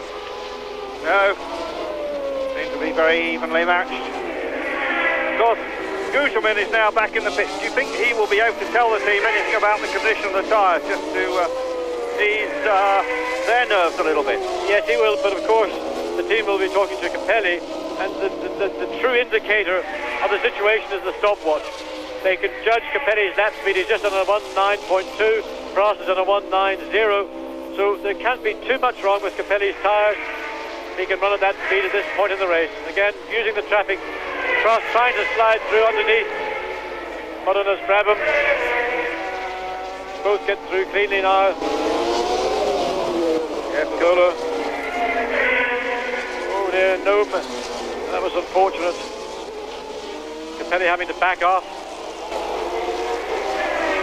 Losing time when he shouldn't really be thinking about it. He wants to be through. He would like to have been ahead of the Lola and put Prost in that situation. But now under acceleration down here, let's see who's got the most power. Yes, well, Suzuki moves over. Capelli goes through.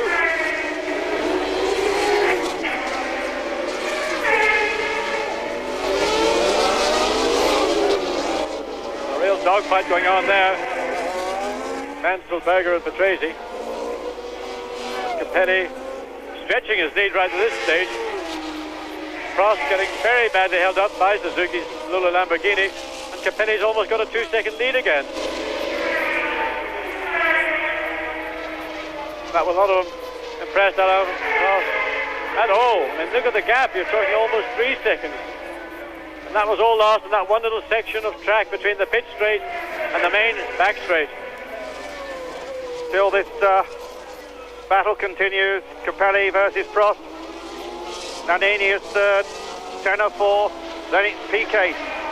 Tremendous battle here at the French Grand Prix at Paul Ricard. Capelli into the last 10 laps. Can he hold the lead?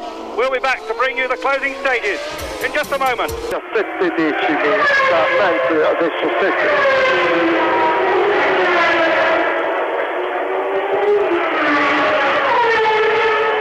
71esimo giro, Capelli ha un vantaggio di 2 secondi e 7 nei confronti di Prost. 2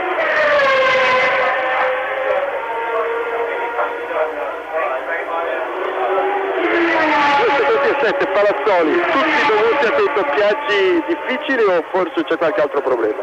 No, è dipeso dai doppiaggi, io penso che altri problemi non ci siano. Vedremo subito, io anche penso che Prost in questo giro farà uno dei suoi giri migliori. Sta tirando alla morte, non vuole lasciarselo scappare. Oltretutto deve spicciarsi perché di giri ne mancano veramente pochi. Certo che Capelli sta facendo una gara incredibile, magnifica, e sono contentissimo perché oramai molti si erano dimenticato di questo ragazzo che invece è modesto, simpatico, guida molto bene. Certo, i nostri cuori sono un po' divisi. 71esimo giro concluso, Capelli sempre al comando, 2 secondi e 2 di vantaggio, Prost girato 1.8.212 che è il suo miglior tempo contro l'1.8.012. You're back with a scintillating struggle in the south of France. Capelli is still the leader. He has lengthened the gap to 2.1 seconds over Alain Prost. Nannini is 4 seconds behind Prost. Senna is another 4 seconds behind Nannini. Look at the leaders we've had. The first 27 laps were led by Gerhard Berger. Senna then led lap 28, 29 and 30. Mansell led on lap 31, Patrese on lap 32, and then it was Capelli from lap 33, and he is still in the lead. John, your comment. The 2-second lead that Capelli has in Alain Prost was the result of Prost getting very badly held up in traffic. Capelli got through cleanly, took advantage, opened up a 2.7-second gap, but that is now down to 2.1, and by the time they come past the start-finish line in the SAP, as somebody blows up, just coming out of scene, that will put oil down, and that is a Ferrari. It is Nigel Mansell. Major problem for Mansell. Yes, the left-hand bank of the Ferrari is spewing smoke. He pulls off onto the gravel. Nigel Mansell's race finished for this French Grand Prix. Major hemorrhage somewhere. They might say it was an oil leak, but what they mean is there's about a 3-foot gap on the side of the engine. But Prost now 1.6 seconds behind Capelli, making up the time he lost in traffic. And here we see Mansell again, the engine blowing up. That's going to put a lot of oil down on the exit of that very fast-in corner. I hope the marshals get the oil flags out. And Riccardo Patrese locking up right front wheel coming into the corner just at the end of the pit straight. Two Lotuses running together. Warwick and Donnelly in the 11th and 12th spots. Sorry, 13th and 14th spots. And now Alain Prost within half a second of Capelli as they come across the line. 0.646. The final 5 laps. Can Prost do it? Or will Capelli manage to hold him off? Capelli, they need nerves to steer on these closing 5 laps. The helicopter hovers above. Now the gap is 0.6 of a second. And again, Capelli has traffic ahead of him. He got the advantage in the last little bit of traffic. He's gone through the inside, Prost through as well. Well observed. Yeah. These two can continue on inhibited in this battle. The closing stages of the 1990 French Grand Prix, Ivan Capelli. And remember, he has not stopped for tyres. Alain Prost did stop just before half distance, had fresh tyres, but Ivan Capelli is on the tyres. He started the race, and that, I think, is the most amazing feature of Capelli's drive in this race. Yeah, 6 seconds between Prost and third place Nannini. And Prost continues the attack. But Capelli certainly seems to have his measure at the moment. Capelli, Prost, Nannini, Senna, Piquet and Berger. After 75, they are now working on the 76th lap. Under the bridge, down that long straight, up to 195 miles an hour. Crank it in right without lifting off the throttle. Tremendous G-forces as they enter the corner, tugging their heads sideways. Prost quick off the corner that time, much quicker than he'd been previously, going very, very wide. Not able to use, having a look up the inside. Oh my goodness. Prost really is giving us a wonderful exhibition. He's got 3 laps left in which he can make an attempt to get past, but see how much quicker he came up on Capelli that lap. Had to go the long way round to avoid running into the back of Capelli's car, then dived right under Capelli, but Capelli had the line, is far enough ahead, shut the door on Prost, Prost off the throttle, hard on the brakes, dropping back another couple of tenths. Well, I think we may be seeing history in the making here, John. If I'm not mistaken, if Capelli wins, he will be the first ever driver to wear glasses to win a Grand Prix. Or contact lenses in the case. Same thing. Don't argue with me.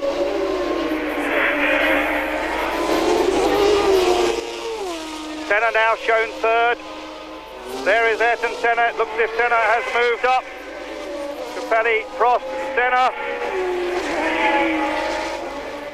I think we saw Nannini's car possibly just to the right of the straight, just the camera's too far down the straight. I think there's a Benetton Ford stopped on the straight, and that would indicate, confirm that Ayrton Senna now has moved into third spot, but he is 10 seconds behind Alan Prost. Much too much time for Senna to try and take Prost's slot. That means that Patrese moves up to 6th place. Capelli, Prost, Senna, Piquet, Berger, Patrese. This is lap number 77 of the 80.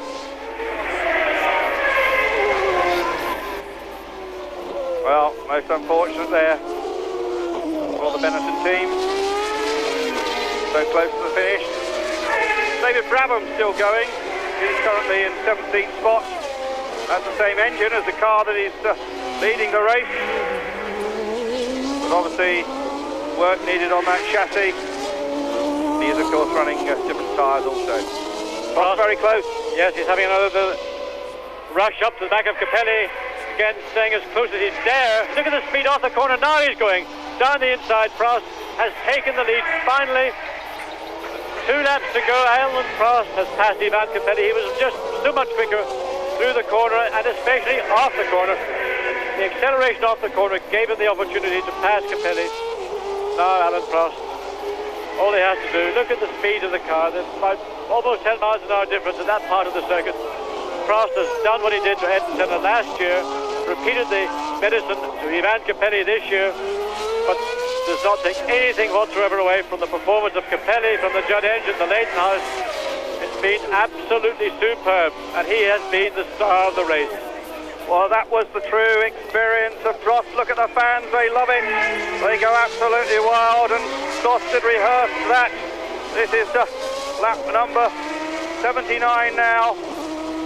A lap and a half left of an absolutely sensational French Grand Prix. We've seen several leaders. There's the Ferrari pit. Is Prost going to make it 2 in a row? Is this going to be Ferrari's victory number 100? It's certainly looking that way. There is Prost already pulling away from Capelli. Prost it is. Where's Capelli? The Ferrari flag's wave. There's Capelli. Capelli is lying in 2nd place. He's going to have to settle for that. It's Alan Prost leading.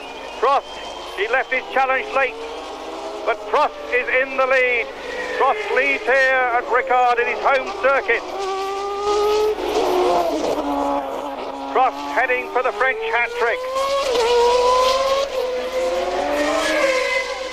He crosses the line. The official raises his hand. 1 lap to go. Alan knows that so well.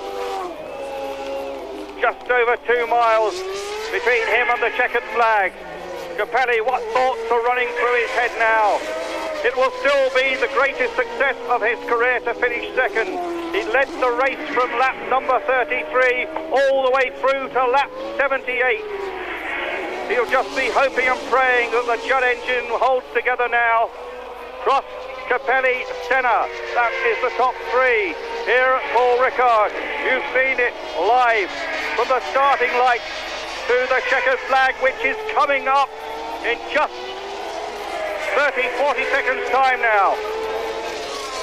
Prost, with confidence and arrogance of the man who has won more Grand Prix than anyone else in history. Alan Prost heading towards the flag for Ferrari. Ferrari scoring their 2nd successive victory. We saw them win in Mexico. Now we see Alan Prost win the French Grand Prix. His 3rd successive win. Victory number 100 for Ferrari. Alan Prost wins. What about Capelli? Capelli finishes 2nd. He's delighted. He's almost caught by Senna. He pulls off. But it's definitely 2nd to Capelli. It's 3rd to Ayrton Senna. Senna putting in a very quick lap. Capelli presumably in problems. There is Prost, the point. Senna 35, Prost 32, Berger 25, Piquet 15, Mansell 13, Alesi 13. Prost, Capelli, Senna. The fourth man has yet to come to the line. What a race, John. Just to say quickly, Piquet now finishes fourth, Berger is in fifth spot. Well, we're going for a break after that sensational victory there by Alain Prost. The flags wave, the Ferrari flags, the oil flags, every flag is waving. We'll be back to see the closing ceremony in just a few moments. Soddisfatto, che ringrazia l'equipe della Ferrari, il papà di Prost. Volevamo sentire la gioia di questa Ferrari, che in effetti è rimasta contenuta per parecchio tempo, proprio perché because was okay, eh? This is the second time, eh? It's a very lucky situation this moment, eh? Sta andando tutto per il meglio, tutta la fortuna sta girando bene, ma devo dire anche che è tutto un discorso molto importante per quanto riguarda la preparazione di questi motori, quindi non è una fortuna, questi motori che stanno veramente dando i risultati sperati, la ricerca e tutto il resto fanno veramente una macchina vincente di questa Ferrari. Ingegner Castelli, però mi dirà adesso che sta piangendo, no? Era un po' di polvere che era entrata così negli occhi, si dice così. Direi che la 100ª vittoria fa sempre piacere, anche se è poco che sono in Ferrari comunque. Quindi 100 vittorie a suggellare questa supremazia che sta avvenendo, ormai è un'affermazione, diciamo pure, buttiamo via tutte le frasi scaramantiche, che anche ieri dicevamo ma non è il caso, la Pole va bene, dopo 3 anni però è importante la gara. Ecco, la gara è importante, la gara l'abbiamo vinta, allora? Ma direi che bisogna sempre stare coi piedi per terra, però ecco, oggi è stata una gara che ha confermato le prestazioni di ieri. Peccato che Nigel non sia riuscito a finire la corsa, adesso vedremo che problemi ha avuto. Comunque diciamo che la macchina va molto bene, ecco, quindi abbiamo raggiunto anche una buona affidabilità. Lei è un grosso pilota, quindi abbiamo tutti gli elementi per fare un bel mondiale. Ecco, sta facendo adesso il giro d'onore. Un'altra cosa noi volevamo. There is Alain Prost, and there is the trophy that he has won. Prost winning his home French Grand Prix for his 5th time. John, your comments. A great drive by Alain Prost, but what about Capelli too? Well, that was an absolutely unpredictable but fantastic performance from Capelli, from the Leighton House, from the Judd engine. But ultimately, he paid the penalty of not having a pit stop. He benefited from it by leading over half race distance, but at the end of the day, Prost was quicker where it counted. He was quicker off that long, fast teen corner. He accelerated off it so much more quickly than Capelli, and he used that momentum to dive down the inside and take the lead. And all Capelli could do once he had lost the lead was really he had just to back off. His last lap was 5 seconds slower than that of Alain Prost. He was physically tired, the tyres are completely shot, but what a performance. Let's just go through all the positions. Prost, Capelli, Senna, Piquet, Berger, Patrese. You know that's the top 6. 7th was Suzuki, 8th Bernard, 9th Alio, 10th Alboreto in the Arrows, 11th Warwick, 12th Donnelly, 13th Modena, in 14th place Nicola Larini. Andrea De Cesaris made it in 15th spot, and David Brabham, I think that's his first finish in a Grand Prix, 16th. So they're the top 16. That's the pit road, absolutely throbbing with people now. They're getting ready with the victory ceremonies. Let's just remember that Capelli led from lap 33. There's the championship points. McLaren Honda with 60, Ferrari 45, Benetton Ford 23, Williams Renault 21, Tyrrell Ford 14, Leighton House up to 6th with 6, and then Arrows and Brabham. John. Well, Andrew, all I can think about now is next Sunday at Silverstone, the British round of the World Championship. If that's how the Leighton House is going to perform at Paul Ricard, there's going to be so many people now who are going to go there and expect a performance of the same level we were seeing here from Capelli and Gugelmin, and it is entirely conceivable. We have seen the car and the engine have got the straight-down performance. The car has got the handling. Gugelmin and Capelli did a superb job. So now have we got 5 teams capable of winning a Grand Prix? Yes, let's not forget those testing results in the qualifying show on Friday. Of course, we showed quite a lot of the test exclusively on Eurosport. Nigel Mansell, very quick round Silverstone. In fact, at that test, Leighton House weren't particularly impressive. They had improved a bit, but they've made a quantum leap from there. There in slow motion, we see Prost waving to his fans. The man who's won more Grand Prix than anybody else. His 5th victory in the French Grand Prix. the 100th victory for Ferrari. So I think Silverstone may be a slightly different situation. Certainly we're looking forward to that race, John. Of course, you'll be able to see it live on Eurosport. The empty track.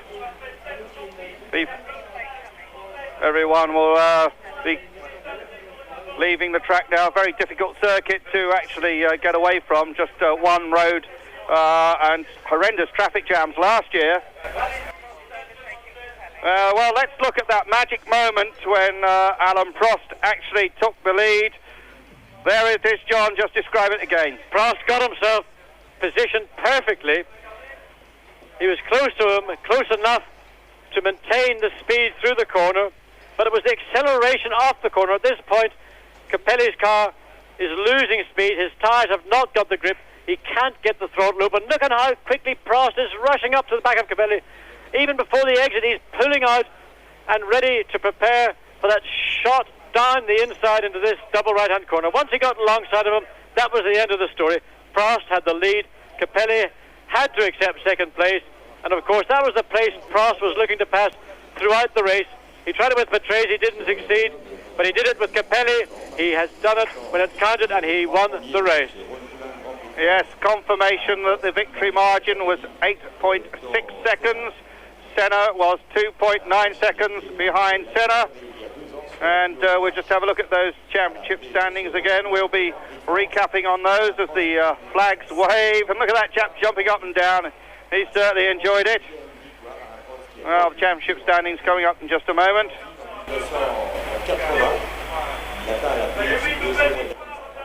There is Prost, and there are the standings at last.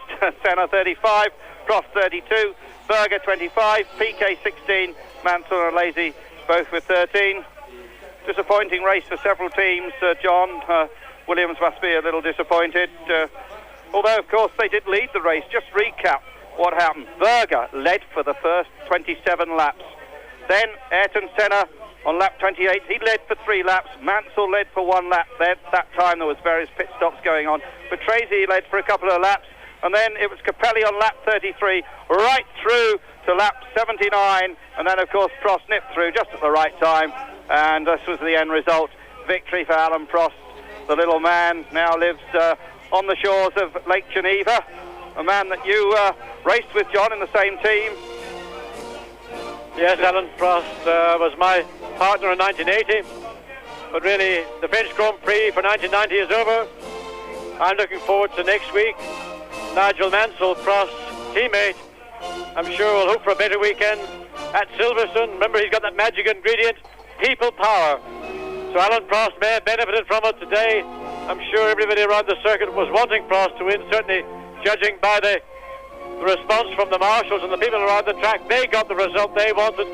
Mansell may well be wishing for the same outcome next Sunday at Silverstone. But let's not forget the Leighton House. Complete dark horse. Nobody imagined that we would ever see Ivan Capelli standing on second spot alongside Alain Prost and Ayrton Senna. Isabelle Marseillaise à l'arrivée de ce... Well, there's Prost, the national anthem of France has played.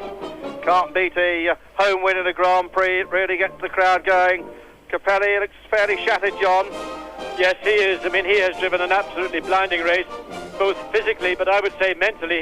His exhaustion, I suspect, comes more from mental tiredness than physical tiredness.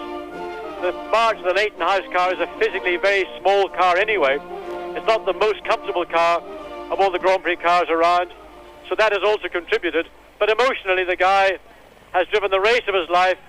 He probably believed he could win it, and then a lap and a half from the end, that little Frenchman receiving his awards from President Jean-Marie Balest slid through.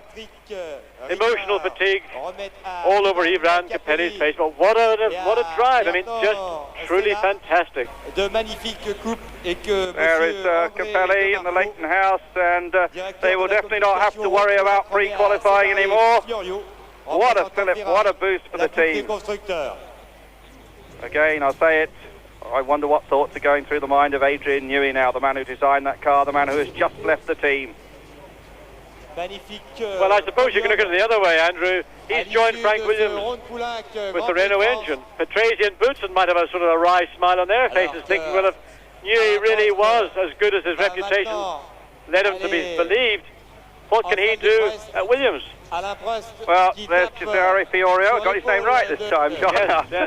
And with no champagne being sprayed, it's a little strange, and it looks as if they're going off to be interviewed, and we might be able to eavesdrop that. So we're waiting, viewers, to bring you the comments of the